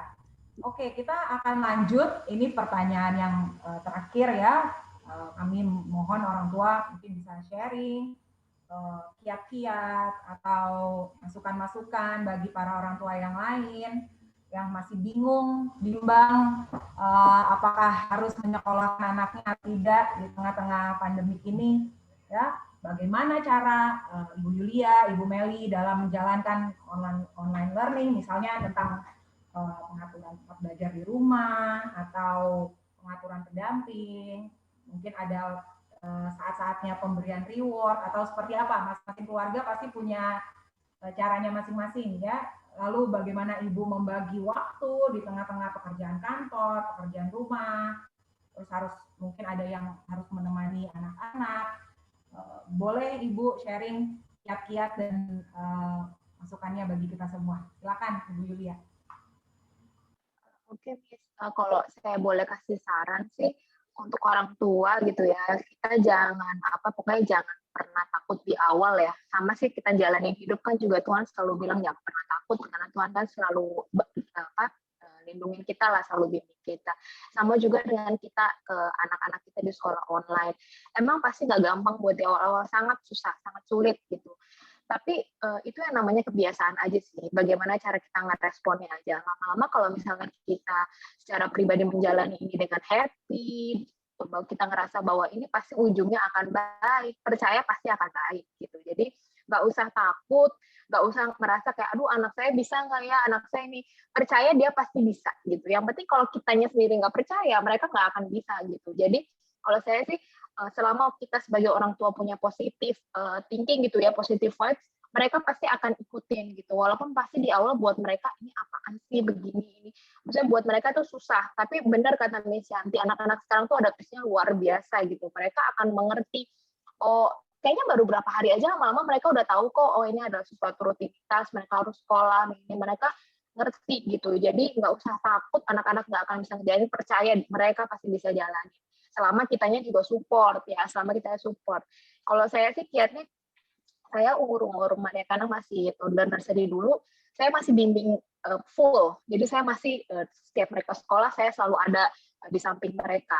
Kenapa saya memilih begitu? Karena buat saya umur mereka yang segini masih toddler nursery ini masih sangat perlu bimbingan orang tua gitu. Selain karena gadget, mereka juga tentu aja belum ngerti ya gimana cara join segala macam, mereka belum ngerti. Di sisi lain mereka juga butuh rasa bahwa orang tua saya pun ikut serta untuk saya bisa belajar dengan baik. Terus yang penting, karena umur segini kan mereka masih sangat depend sama orang tuanya. Tapi saya senang juga nih di SCC punya combine kelas sama kakak-kakak primary, sama yang K1, K2. Di situ mereka bisa lihat, dan saya bisa ngajarin. Nanti kalau Mariakana sudah primary, sudah K1, sudah K2, Mariakana nggak perlu lagi mama temenin. Gitu. Lihat kakak-kakak primary, ada nggak orang tuanya? Nggak ada. Jadi mereka tahu bahwa, oh iya ya, sekarang saya ditemenin memang karena umur saya masih butuh pendampingan, masih kecil. Dan akhirnya mereka suka, oh nanti kalau Mariakana udah primary, Mariakana nggak boleh ditemenin ya? Of course not, kamu udah besar gitu kan. Nggak mungkin kamu ditemenin terus gitu. Dan saya sih karena saya working mom ya, bekerja juga, puji Tuhannya saya selalu dapat jadwal meeting. Saya juga selalu atur meeting itu setelah Mariakana sekolah online. Karena saya sebisa mungkin lah gitu. Pastikan kalau meeting bisa kita atur lah jadwalnya ya, kecuali yang urgent itu memang saya puji Tuhannya dibantu sama suster. Jadi kalau saya meeting urgent yang saya tidak bisa tinggalin, suster yang akan selalu ada bersama mereka gitu. Tapi kalau saya meetingnya tidak terlalu urgent, kadang-kadang saya di samping mereka meeting, tapi saya ada bareng mereka. Itu sih memang saya nggak bisa intens ini mereka, tapi paling nggak keberadaan saya di situ menandakan bahwa saya peduli dengan mereka gitu, bahwa saya ada bersama mereka untuk nemenin mereka. Jadi gitu sih, pokoknya buat orang tua yang paling penting adalah kiatnya jangan pernah putus asa, jangan pernah menyerah, berdoa aja sih. Kalau misalnya emang udah pusing, udah bingung, udah gimana, berdoa aja.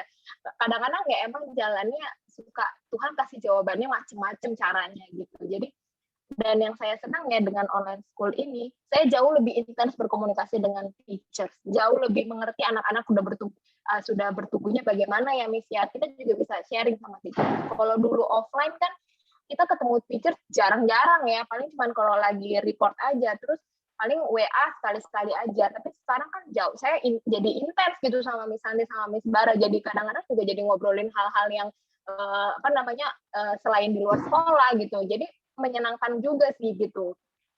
Itu sih Miss, pokoknya kiat-kiatnya jangan pernah putus asa buat orang tuanya. Anak-anak pasti seneng kalau orang tuanya juga semangat sih. Gitu sih Miss kalau saya. Oke, baik sekali ya. Jadi para orang tua ini kiat yang luar biasa dari Mama Mariakana, jangan berputus asa ya. Kita coba dulu dan serahkan semuanya kepada Tuhan ya, luar biasa. Boleh Mama Meli sekarang? Ya Miss, saran saya sih ini loh Miss, kalau anak itu kayak Devon yang masih balita, mood dia. Jadi kalau pagi dia moodnya udah bagus, dia pasti ngikutin. Menurut saya sih kayak gitu ya Miss. Jadi saya tuh usahain tuh dia bangun tuh pagi tuh nggak mendekati jam sekolah deh gitu kan. Jadi dia ada waktu dia main dulu sampai makan, dia ada main sebentar, jadi moodnya bagus gitu. Dan kalau dia udah ngantuk, udah rewel, udah deh pasti sampai kayak gimana ya, akan ngaruh gitu, dia nggak mau ngikutin, dia ngambek. Kalau untuk Devon sih Miss, kalau untuk anak saya sih nggak tahu deh. Ya gitu Miss. Suasana sih, suasana. Ya, ini sama seperti yang kita terapkan di sekolah ya, kalau Ibu Bapak notice semua bagaimana kita mengatur jadwal untuk anak-anak ketika masuk sekolah offline, ya pagi-pagi pasti kami akan sediakan waktu untuk bermain terlebih dahulu, ya karena dari rumah berangkat mungkin terjebak macet ya, atau di jalan terjadi apa yang drivernya ngomel-ngomel, jadi ikutan panik, misalnya begitu ya, anak-anak selama perjalanan dari rumah ke sekolah. Sampai di sekolah, kalau langsung masuk ke dalam kelas, pasti akan ada jauh perbedaan ketika anak-anak yang punya waktu untuk bermain dulu. Nah, dari itu kita sediakan 30 menit, bahkan boleh datang lebih awal sekaligus dengan kakaknya, 1 jam main keringetan, gobios ya, nggak apa-apa.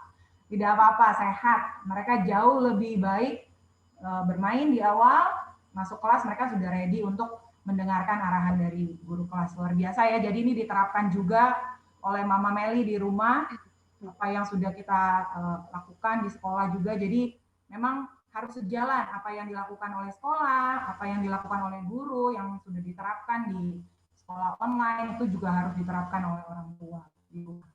Oke, baik. Terima kasih untuk sharing-sharingnya Mama Yulia dan Mama Meli. Nanti mungkin kalau ada pertanyaan dari orang tua yang lain, kalau memang diarahkan kepada Ibu Yulia dan Ibu Meli, nanti boleh bantu untuk menjawab ya. Kita sama-sama sharing. Oke. Nah, kita tiba di sesi pertanyaan bagi para orang tua peserta Zoom pada pagi hari ini. Seperti yang tadi di awal sudah saya sampaikan, akan ada hadiah menarik ya, yang bisa digunakan oleh para orang tua bermain bersama dengan anak-anak di rumah. Mungkin kalau ada pertanyaan, kita akan buka sesi pertanyaan yang pertama. 3 penanya terlebih dahulu, boleh. Silakan mau angkat tangan, pakai reaction di layar Zoom-nya, atau langsung buka mic-nya juga boleh. Silakan. Ada beberapa orang tua juga sekaligus saya sapa, Ibu Yeti, Mama Joel Joyce ya. Selamat pagi, Mama Lisa, Mama Shirley. Silakan kalau ada yang mau bertanya, Ibu, Bapak.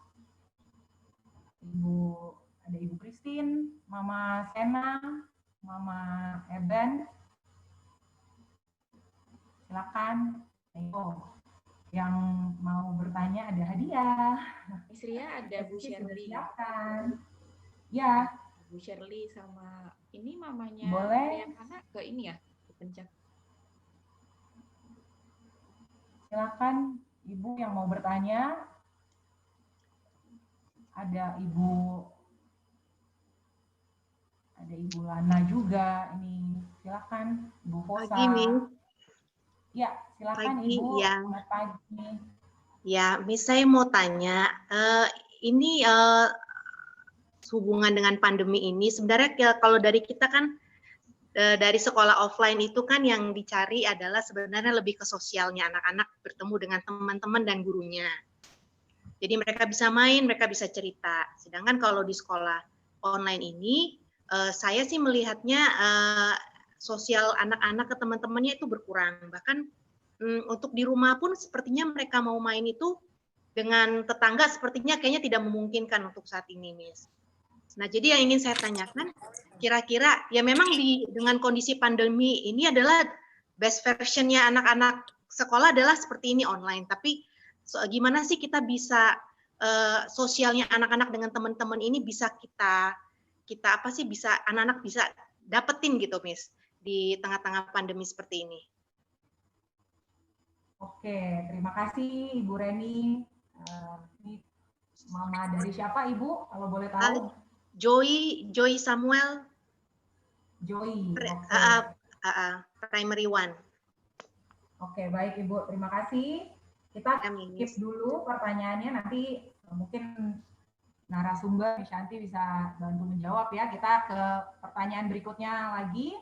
Orang tua yang lain, kami persilahkan, ada yang mau bertanya.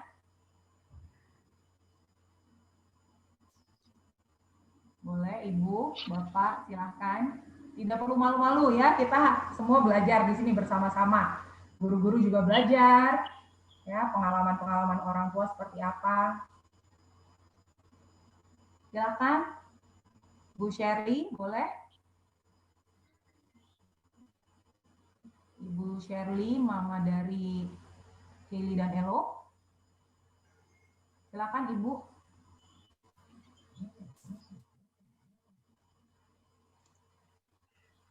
Miss Ria, mungkin sambil Ya. menunggu Mama lain, saya jawab dulu aja.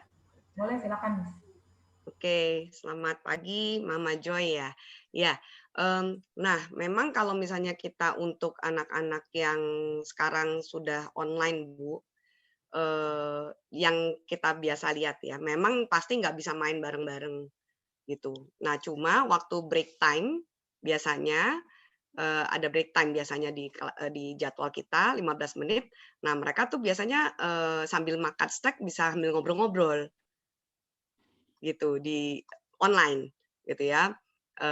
Memang yang kendalanya paling kendala ini Bu, kendalanya adalah anak-anak yang kalau kita bilang primary one belum sempat ketemuan temennya baru semua ketemunya di online gitu ceritanya ya. Jadi memang yang kita sudah lakukan dalam beberapa waktu kita ketemuan grup-grup kecil seperti itu. Nah, sempat kita lakukan juga seperti itu. Jadi kita lihat situasi, Bu. Jadi kalau misalnya lagi kayak gini angkanya naik, ya nggak ketemuan. Tapi kalau misalnya kita memungkinkan, kita ketemuan berempat, bertiga. Jadi kenalan, gitu. Ngobrol-ngobrol jauh-jauhan ya udah seneng lihat temennya aja udah seneng lihat-lihatan, gitu. Jadi kemarin juga kita adakan misalnya Vacation Bible School, kita online 3 hari, offline 1 hari, 2 jam main bareng-bareng dengan protokol ketat. Semuanya anak-anak sambil latihan prokes, sambil latihan kalau ketemuan nih seperti apa nih, anak-anak kan perlu belajar, teorinya mah udah belajar, cuman kan dalam prakteknya kan tidak boleh buka masker, tidak boleh pegangan, nggak boleh jaga jarak. Ini kan mesti latihan, ya.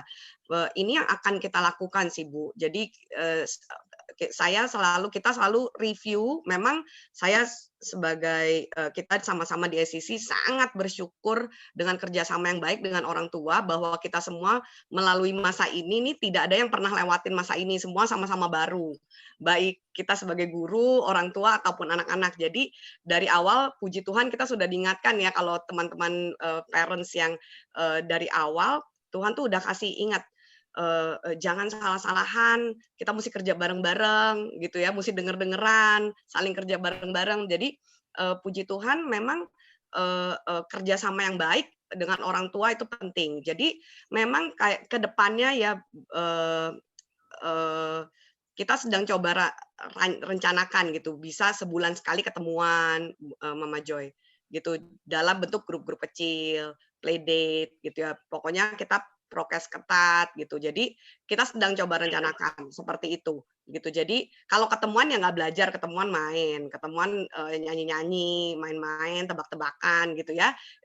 Anak-anak jadi kita coba berbagai macam cara intinya Bu gitu. Jadi waktu kemarin juga kita bikin waktu kita nari bareng-bareng, kita belajar online 1 term, waktu ketemuan nari bareng kita bawa kostum narinya bareng-bareng, lumayan 1 jam 2 jam ketemuan nari bareng-bareng gitu ya.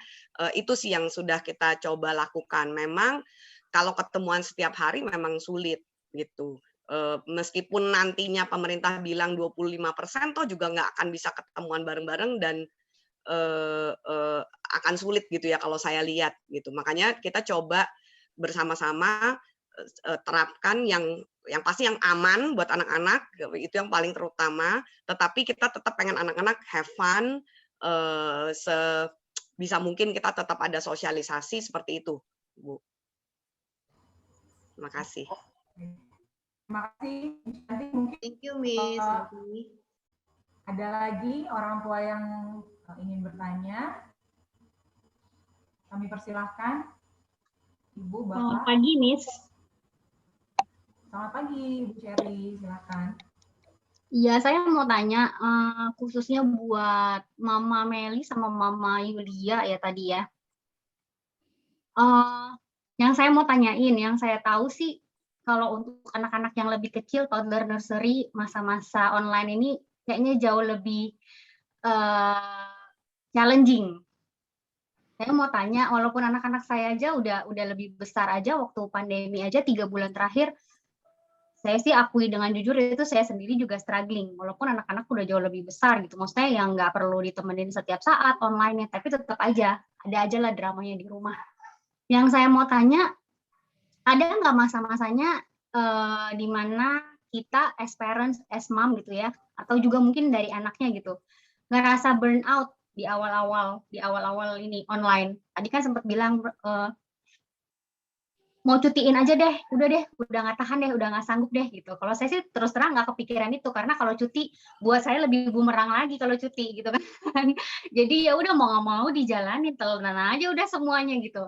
Saya akuin itu memang susah banget sih, karena waktu itu juga ikut ngerasain juga sampai malam, sampai jam 11, jam 12 malam masih kerjain thesis, masih upload, masih segala macam gitu ya. Dan yang saya mau tahu, kalau Mama Meli dan Mama Yulia itu ngerasa burnout, apa yang dilakukan? Terus kalau anak-anaknya benar-benar nggak mau ngapa-ngapain, itu diapain gitu? Apakah ada masa-masa yang ya udahlah nggak mau bikin thesis, ya udah biarinin aja. Hari ini nggak kumpulin tugas, bodo amat, dapat 0, bodo amat, apa kayak gitu, atau gimana gini? Karena saya juga punya beberapa saudara, sepupu, dan juga teman-teman yang ngalamin drama yang sama gitu untuk anak-anak yang lebih kecil ini gitu, sampai udah ya sama kayak tadi, kayak Devan ya, hilang, ngumpet di kolong, di mana kayak gitu, ya kayak gitu-gitu sih. Ya, thank you buat jawabannya. Ya, thank you Ibu Shirley. Mungkin saya minta tolong Mama Meli dulu ya untuk menjawab nih. Ayo Mama Meli silakan. Misal benspot gitu ya, aduh gimana ya. Kalau untuk Dev sih yang lebih gede ya, saya sih karena dia udah lebih gede dari adenya, saya sih bilangnya tuh kayak apa ya, buat dia tuh kayak tanggung jawab masing-masing gitu. Kamu yang sekolah, bukan mami gitu, saya selalu bilang kayak gitu. Kalau kamu nggak mau kerjain tesis, udah tesisnya taruh, nggak usah dikerjain. Saya nggak pernah maksa sih untuk Dev harus ngerjain. Cuman ini anak, puji Tuhan sih, si Dev itu emang dewasa, maksudnya agak apa ya, nurut gitu. Kalau Dev nggak mau kerjain ya nggak apa-apa gitu kan. Memang masih ada di saat-saat itu kayak males gitu ngerjain gitu kan. Dev kalau nggak achieve goal ya nggak apa-apa. Saya bilang kan yang sekolah deh, bukan mami. Saya selalu bilang kayak gitu sama dia. Dev yang sekolah. Nanti yang dapat nilai jelek atau yang diomelin miss atau ditanya sama miss kan Dev, bukan mami. Terserah. Pokoknya mami terserah kamu. Saya lemparkan ke dia saja biar dia mikir sendiri gitu. Kan dia udah bisa mikir menurut saya kan dia udah lebih gede. Terserah Dev mau kerja nggak apa-apa. Kalau Dev gak mau online ya nggak apa-apa gitu kan. Mau tidur lagi kan susah ya bangunin kadang ngantuk. Ya udah Dev kalau mau ngantuk tidur lagi aja. Saya sih nggak cuma ngomong gitu, Dev tidur lagi aja. Udah saya langsung turun. Dan dia akan mikir sendiri, dia bangun sendiri, mandi sendiri gitu kan. Mungkin dia saatnya ngantuk, nggak mau sekolah gitu kan. Tapi sih nggak pernah sih sampai nggak sekolah. Dia takut. Dia itu anak tuh tipe anak yang apa ya? Nggak bisa apa sih waktu itu namanya, dia nggak bisa fleksibel anaknya. Dia orangnya nggak bisa fleksibel. Jadi dia ikut aturan, ikut jalan gitu. Hari ini begini harus begini gitu. Dia nggak bisa fleksibel anaknya. Jadi dia, saya bilangnya gitu, nggak pernah sampai kayak gimana sama dia sih. Tapi kalau untuk Devon ya itu benar-benar satu berbeda sih, berbeda 180 derajat sama pokoknya. Kalau Devon, kalau ya udah berbagai cara sih, dari diancam, dari disiplin, udah deh sampai terakhir, aduh, terakhir ya udahlah. Kitanya sih, sayanya sih yang belajar. Saya nggak mau nuntut dia, saya yang belajar. Saya harus mengendalikan diri nih, mengendalikan diri. Itu sabar, harus sabar gitu. Itu sih. Ada sih di saat itu, kalau di saat saya udah capek banget, daripada saya ini banget sama Devon gitu kan, sampai marah-marah gitu. Kadang merasa salah gitu kan, harus marah-marah gitu ya. Terus saya bilang, Miss Santi, Devon hari ini libur dulu ya. Biar tenang dulu, menenangkan diri dulu misalnya saya sih, menenangkan diri. Kalau untuk Devon ya, nggak dilanjut karena dia masih kecil. Kita mau teriak-teriak kayak gimana, dia nggak ngerti. Kalau Devon, dia nggak bakal ngerti. Dia nggak ngerti, ya kan. Kalau Devon dia cukup dibilang dia ngerti gitu kan. Dia nggak ngerti, saya bilang percuma kalau saya marah-marah sama dia, saya gimana sama dia nggak akan ngerti gitu kan. Kita kan nggak mungkin nyuruh anak kecil ngertiin kita, nggak mungkin kan. Harus kita yang mengerti dia gitu. Bagaimana caranya? Ya, kita harus mengendalikan diri. Bagaimana caranya benerin mood dia, kita cari sih. Saya sih lihatnya anak awal-awal emang aduh bingung mau gimana nih ngaturin si Devon ini. Sampai saya ketemu tahu gitu, oh ini anak harus moodnya dibenerin dulu nih kalau pagi benerin moodnya, jam tidurnya saya benerin gitu kan, jangan tidur malam-malam kalau hari-hari sekolah nih gitu kan. Ya, puji Tuhan sih berjalan Miss kayak gitu.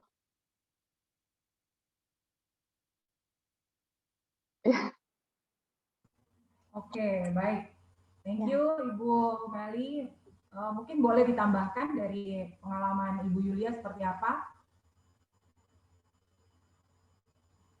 Oke, thank you Miss. Kalau saya sih burnout pasti pernah banget gitu yang namanya sampai akhirnya emosi sendiri, marah sendiri pasti iya. Tapi pada akhirnya kan memang ya orang tua pasti akhirnya nyesel ya, ujung-ujungnya nyesel, minta maaf, say sorry segala macam. Itu pasti terjadi sih, cuman kalau saya beruntungnya saya punya anak kembar di usia yang maksudnya kembar karena sama ya usianya. Jadi kalau kadang puji Tuhannya nggak pernah dua-duanya sama sekali nggak mau gitu. Jadi pasti ada salah satu yang mau. Misalnya either Maria yang mau atau Karena yang mau. Akhirnya justru mereka saya gini, oh nggak apa-apa, berarti kakak Maria aja yang mau, Dede nggak usah, biarin kak, nanti kita kan abis ini begini. Akhirnya Dedenya jadi mau gitu. Nah itu beruntungnya saya punya anak yang berumur yang sama. Akhirnya mereka saling healthy competition lah akhirnya ya. Jadi saling lihat yang satu sama lain gitu aja sih. Jadi kalau misalnya satu ada yang lagi nggak mood, ya beruntungnya yang satu selalu mood gitu, jadi selalu ada aja yang sih saling ini ngebantunya gitu sih caranya saya gitu Miss kalau boleh nambahin.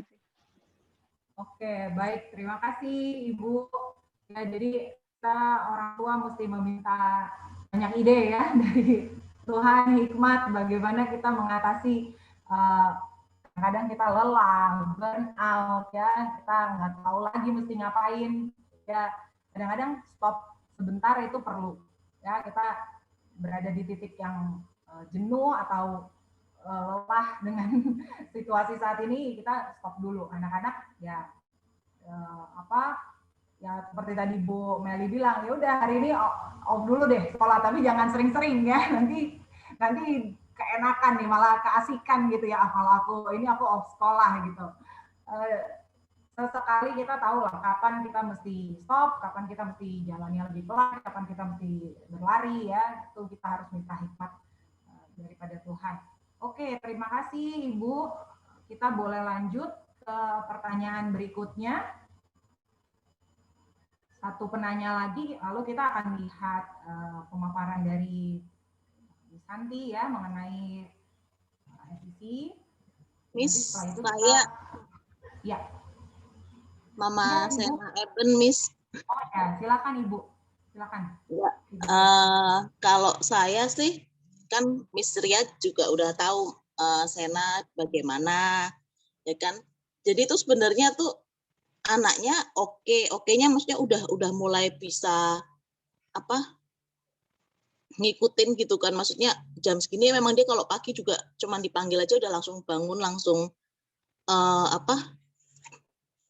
sekolah tuh dia udah tahu gitu kan, mandi ini dia udah tahu. Tapi kayak misalnya dia sebenarnya capek gitu kan, jadi pernah tuh dia kerjain peses ya capek ngantuk gitu, tapi dia kayak gini, oh aku cuci muka, jadi kayak sebenarnya tapi dia nggak konsen kan, lama kan. Jadi tuh saya tuh yang masih jadi PR tuh biar si Sena tuh bisa ngungkapin yang dia pengen kayak apa gitu loh. Maksudnya kalau capek ya udah nggak apa-apa, nggak tidur dulu atau gimana. Nah sedangkan anak ini kayak kekeh kan, yang jadwal terakhir kan lumayan membantu tuh jam setelah makan siang jam 1 sampai jam 2:30 ya ada bikin peses sama-sama kan.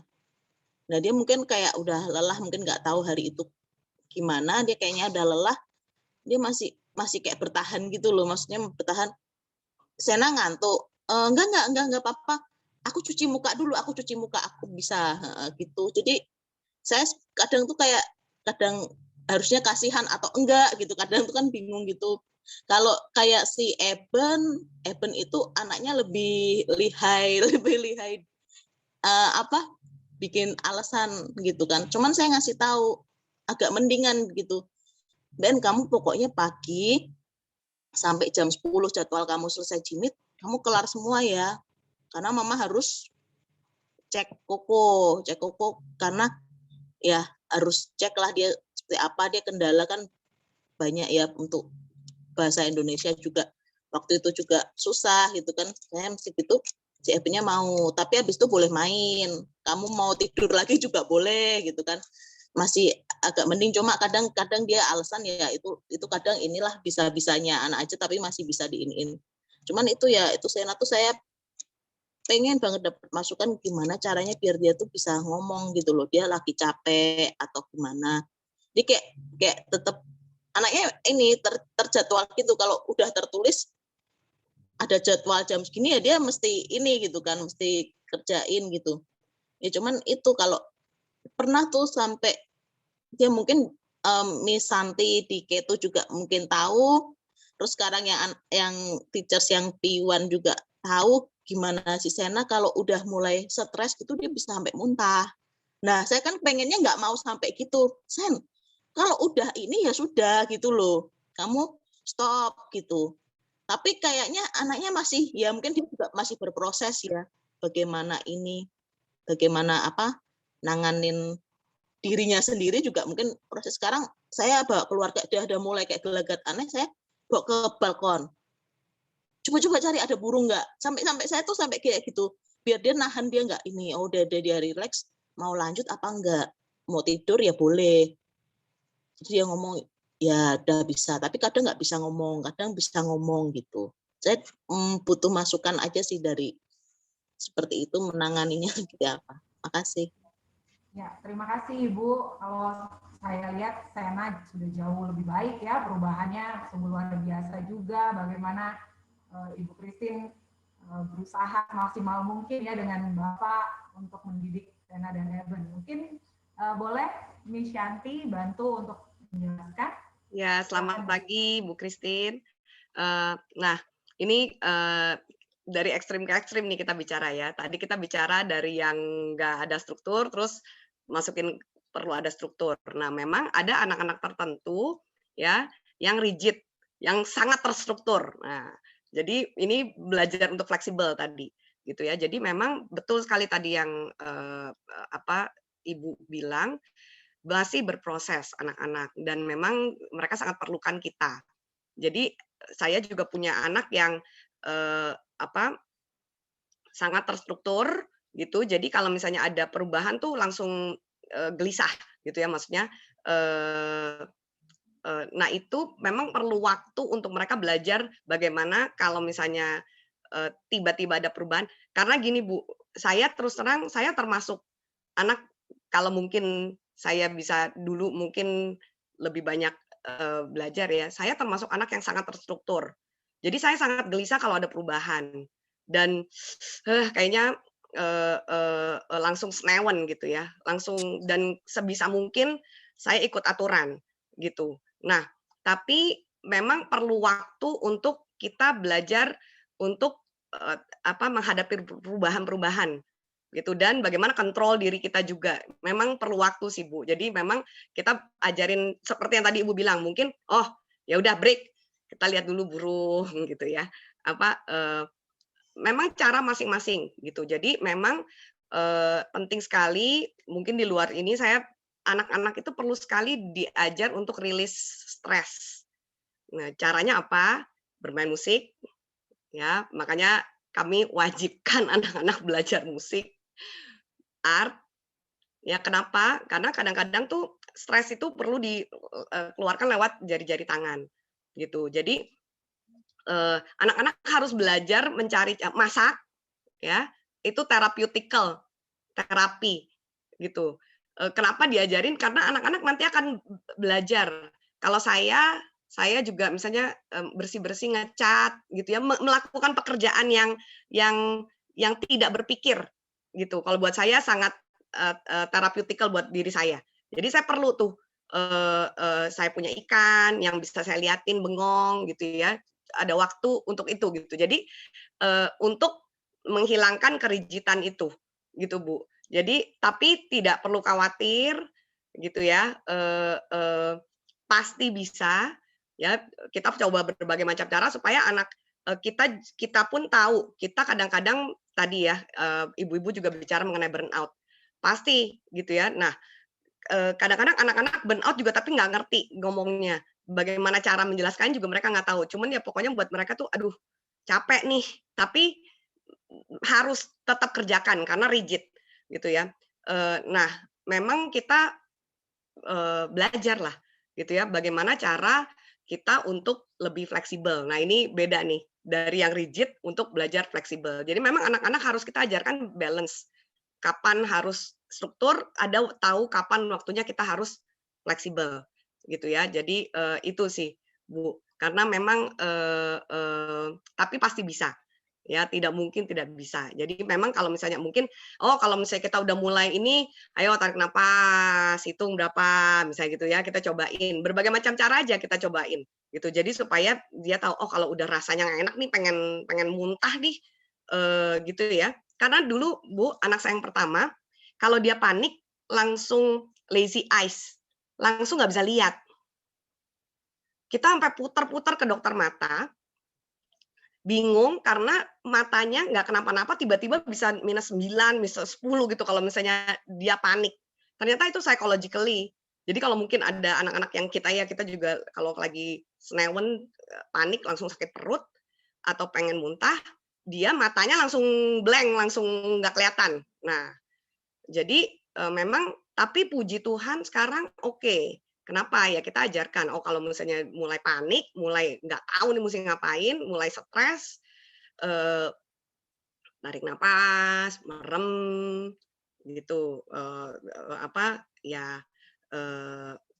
Ada anak saya itu juga waktu rada besaran, tidak bisa pup 2 minggu, nggak keluar apapun juga.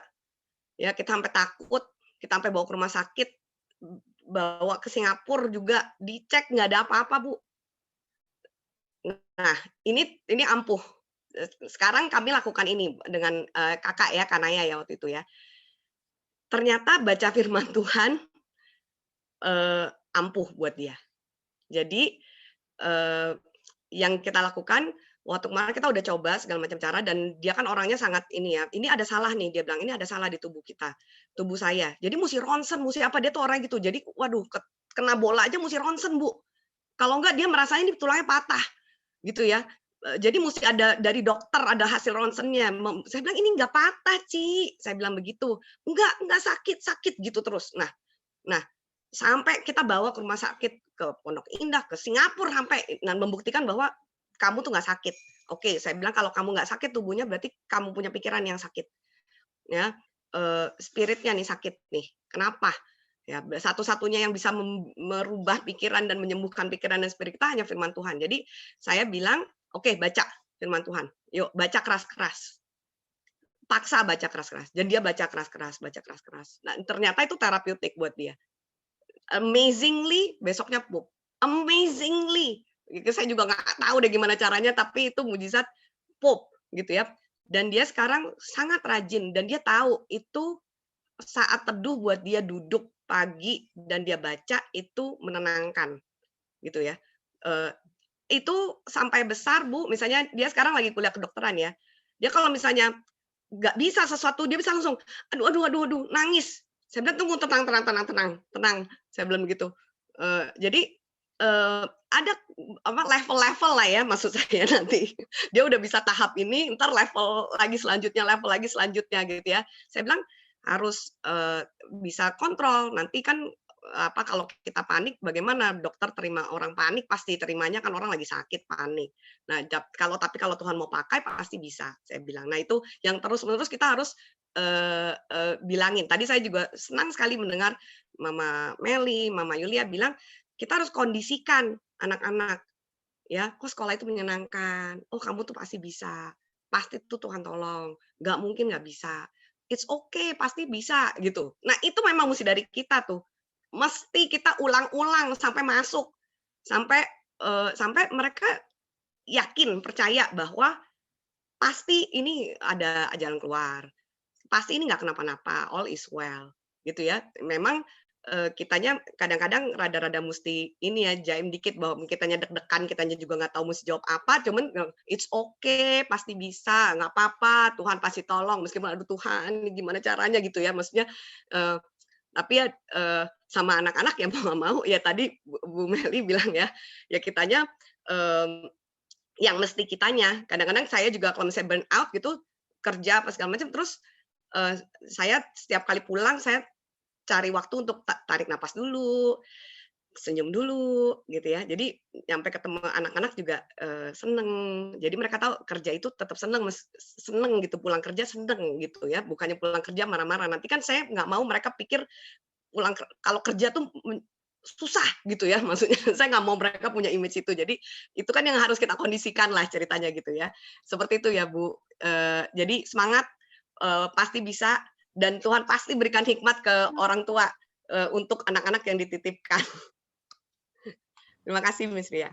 Oke, terima kasih Shantia. Menarik sekali nih. Tadi yang terakhir saya juga ingat, Elora sempat juga nih jadi menohok juga buat saya ya, karena sempat tercetus gitu dari mulutnya Elora. Aku nggak mau lah jadi orang gede. Loh, kenapa Dek? Nggak mau jadi orang gede? Orang gede repot, kayak mami papi repot katanya. Gitu ya. Jadi tanpa disadari kadang-kadang kita orang tua ya itu selesai kerja kita mungkin mengeluh atau lagi sibuk terus kita ngomel-ngomel gitu tanpa disadari apa yang kita lakukan, apa yang kita ucapkan itu tertanam di mereka, oh bahwa jadi orang gede itu sulit, jadi orang gede itu berat gitu ya, banyak tugasnya, repot, sibuk gitu. Jadi buat saya ini juga sesi yang baik ya untuk belajar, melihat lagi apa sih yang perlu kita perbaiki di diri kita, dari orang tua untuk mendidik anak-anak lebih baik lagi. Oke, kita akan masuk dulu ke sesi penjelasan dari Miss Santi mengenai SEC. Nanti kalau ada lagi yang mau bertanya, masih dipersilakan ya, boleh. Silakan Miss Santi. Baik, selamat siang semuanya orang tua terkasih. Saya akan singkat aja. Kalau untuk nursery kelas atau kelas balita, ada nursery, K1 dan K2, itu yang SEC punya, nursery toddler. Nah, kalau nursery itu sendiri, tadi kita sudah dengar dan bahas sama-sama dari orang tua Maria Kana juga Devon, bahwa memang itu sulit di awal, tapi yang perlu kita ingat adalah selama kita tahu pasti itu ada, pasti berhasil, selama kita jalan sama-sama dengan orang tua dan jalan sama-sama dengan Tuhan, ternyata itu berhasil. Kita juga sampai kaget ya lihat hasilnya gitu. Yang awalnya kita pikir, aduh, kalau online ini anak-anak bisa tidak ya? Kita sama sekali tidak punya ekspektasi tinggi pada saat di awal ya, pada saat online. Tapi pas di akhir itu luar biasa hasil perubahan dari anak-anak. Jadi disiplin, konsisten itu sangat diperlukan untuk anak-anak balita gitu. Nah, untuk kelas toddler nursery sendiri, memang bersama-sama dengan orang tua kita coba berbagai macam cara ya, sampai akhirnya kita settle, kita tahu, oh yang ini lebih efektif buat kelas nursery toddler, buat kelas K1 dan buat kelas K2.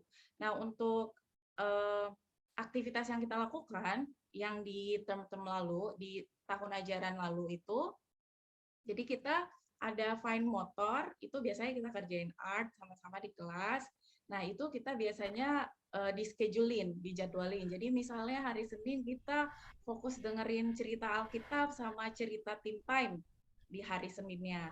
Jadi mereka boleh tanya jawab, dengar, sama kayak tadi Bu Meli bilang ya, itu Devon kita memang untuk kelas nursery toddler kita bilingual, tapi di K1 itu kita akan usahakan semaksimal mungkin 100% bahasa Inggris gitu.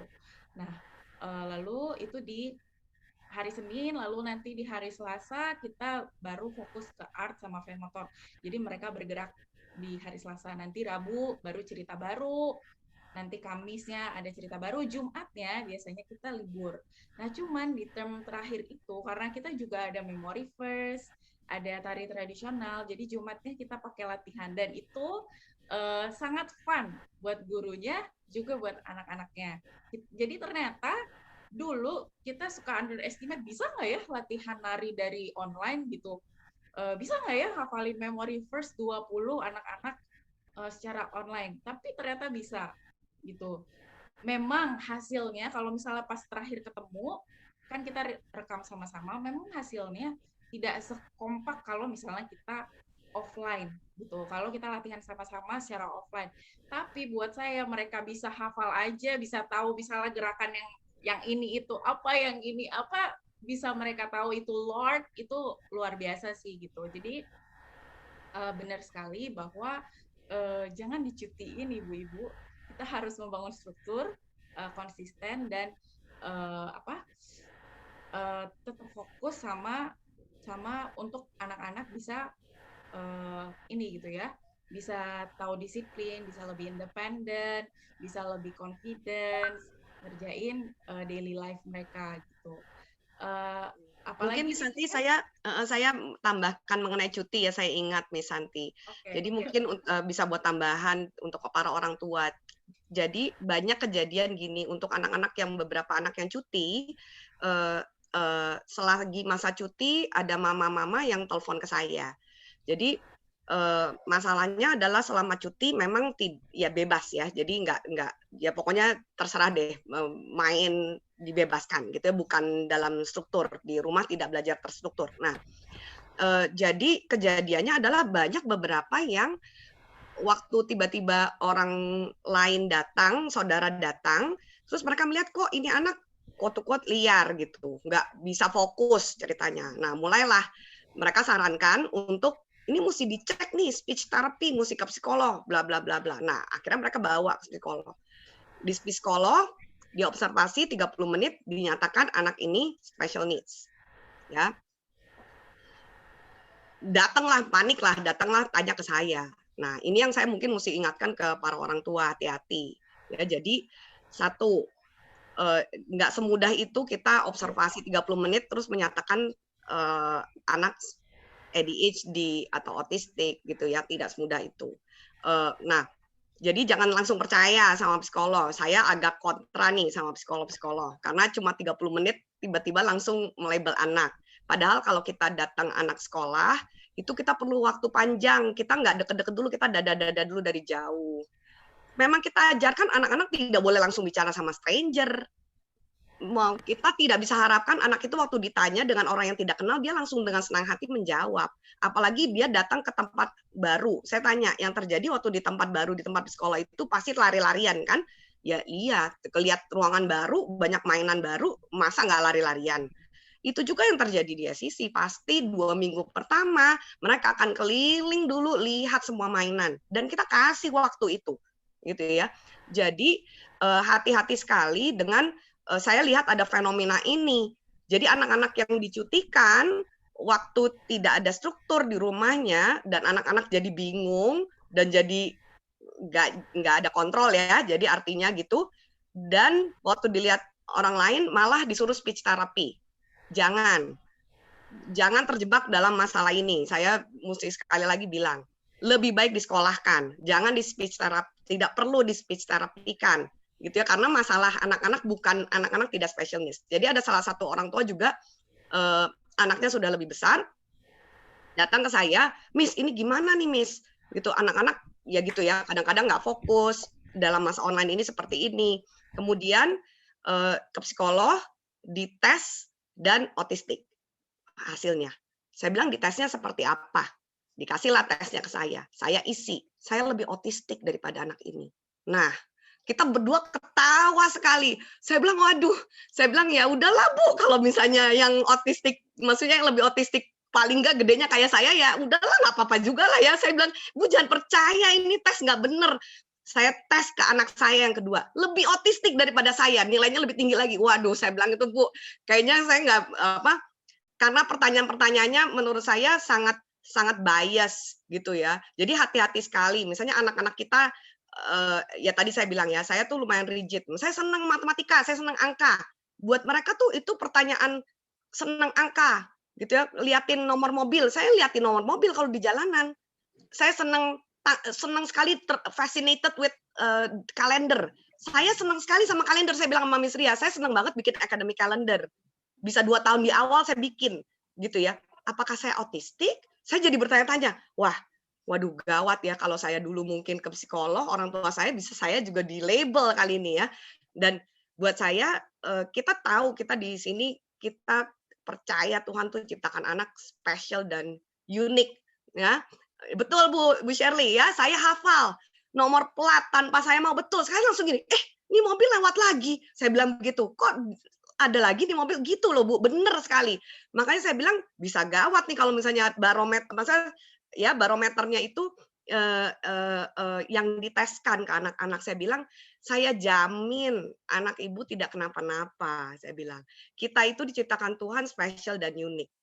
Dan orang tua juga diciptakan spesial dan unik. Dan diberi hikmat untuk bisa kita observe masing-masing anak kita. Gitu ya. Jadi tolong jangan sampai terjebak. Nanti kalau misalnya ada teman atau keluarga yang ada masalah seperti ini, tolong jangan disuruh ke psikolog. Saya bilang lebih baik jangan cuti Bu, masuk sekolah. Makanya saya bilang misalnya ini bisa masalah loh anak-anak nanti anak-anak dicutiin malah balik-balik quote-to-quote kesannya jadi special needs semua gitu kan. Padahal nggak ada masalah, anak ini semua nggak ada masalah gitu ya, baik-baik saja gitu. Itu sih ya sharing dari saya Miss Ria. Terima kasih. Oke, terima kasih Shanti. Mungkin Miss Santi ada lagi? Apakah sudah? Sudah, Miss. Sudah. Oke, baik. Kita masih ada sedikit lagi waktu. Mungkin apabila ada orang tua yang masih mau bertanya, kami persilahkan. Masih ada yang mau bertanya atau kita akan tutup? Kalau nanti tiba-tiba muncul pertanyaan lagi santai-santai, aduh mau nanya ini deh, silakan WhatsApp kami ya, boleh ke saya, boleh ke Miss Santi, Miss Shanti, silakan Bapak Ibu. Oke, kalau sudah tidak ada yang bertanya, mungkin kita akan tutup webinar pada pagi hari ini. Terima kasih untuk narasumber kami, Miss Shanti, sungguh luar biasa pemaparannya, kami belajar banyak hal. Begitu juga untuk para ibu, Mama Maria Kana, Ibu Yulia, terima kasih. Tuhan memberkati terus keluarga dan pelayanannya, juga Ibu Meli. Terima kasih Ibu untuk waktu yang diberikan, luar biasa pengalaman yang dibagikan. Juga untuk setiap orang tua yang boleh hadir pada Zoom hari ini, kami mengucapkan terima kasih untuk waktu yang diberikan. Mohon maaf apabila ada kekurangan dan salah kata yang diucapkan. Kita akan tutup webinar pada pagi hari ini dalam doa. Kita akan berdoa ya. Terima kasih Tuhan untuk pagi hari ini kami sungguh mengucap syukur untuk waktu yang boleh Tuhan berikan. Hingga saat ini kami boleh belajar banyak hal Tuhan, terutama bagaimana cara kami mendidik kami Tuhan, bagaimana cara kami menerapkan peraturan-peraturan di rumah selama masa pandemi ini Tuhan. Kami sungguh tidak mampu kalau kami tidak berjalan bersama Engkau Tuhan. Berikan kami hikmat, bagi guru, bagi setiap orang tua, siapapun di rumah yang membimbing, membantu kami merawat anak-anak kami Tuhan. Kami ucapkan berkat bagi mereka, sehingga anak-anak kami juga boleh bertumbuh kebenaran firman Tuhan, dan mereka boleh bertumbuh, berkembang dengan baik, dengan sehat. Mereka boleh bersuka cita dalam masa-masa pandemi seperti ini Tuhan. Terima kasih Bapak yang baik, kami akan mengakhiri pertemuan kami pada pagi hari ini. Dan kiranya kasih setia Tuhan, damai sejahtera, berkat kami boleh terima bagi setiap keluarga-keluarga yang ada di tempat ini, yang ada di Zoom ini Tuhan, dan juga keluarga-keluarga SCC lainnya. Terima kasih Bapak yang baik, kami menyerahkan kehidupan kami selanjutnya ke dalam tangan pengasihan Tuhan saja. Di dalam nama Tuhan Yesus kami sudah berdoa dan mengucap syukur. Haleluya, amin. Terima kasih Ibu, Bapak semuanya. Sampai berjumpa lagi di lain kesempatan. God bless you all.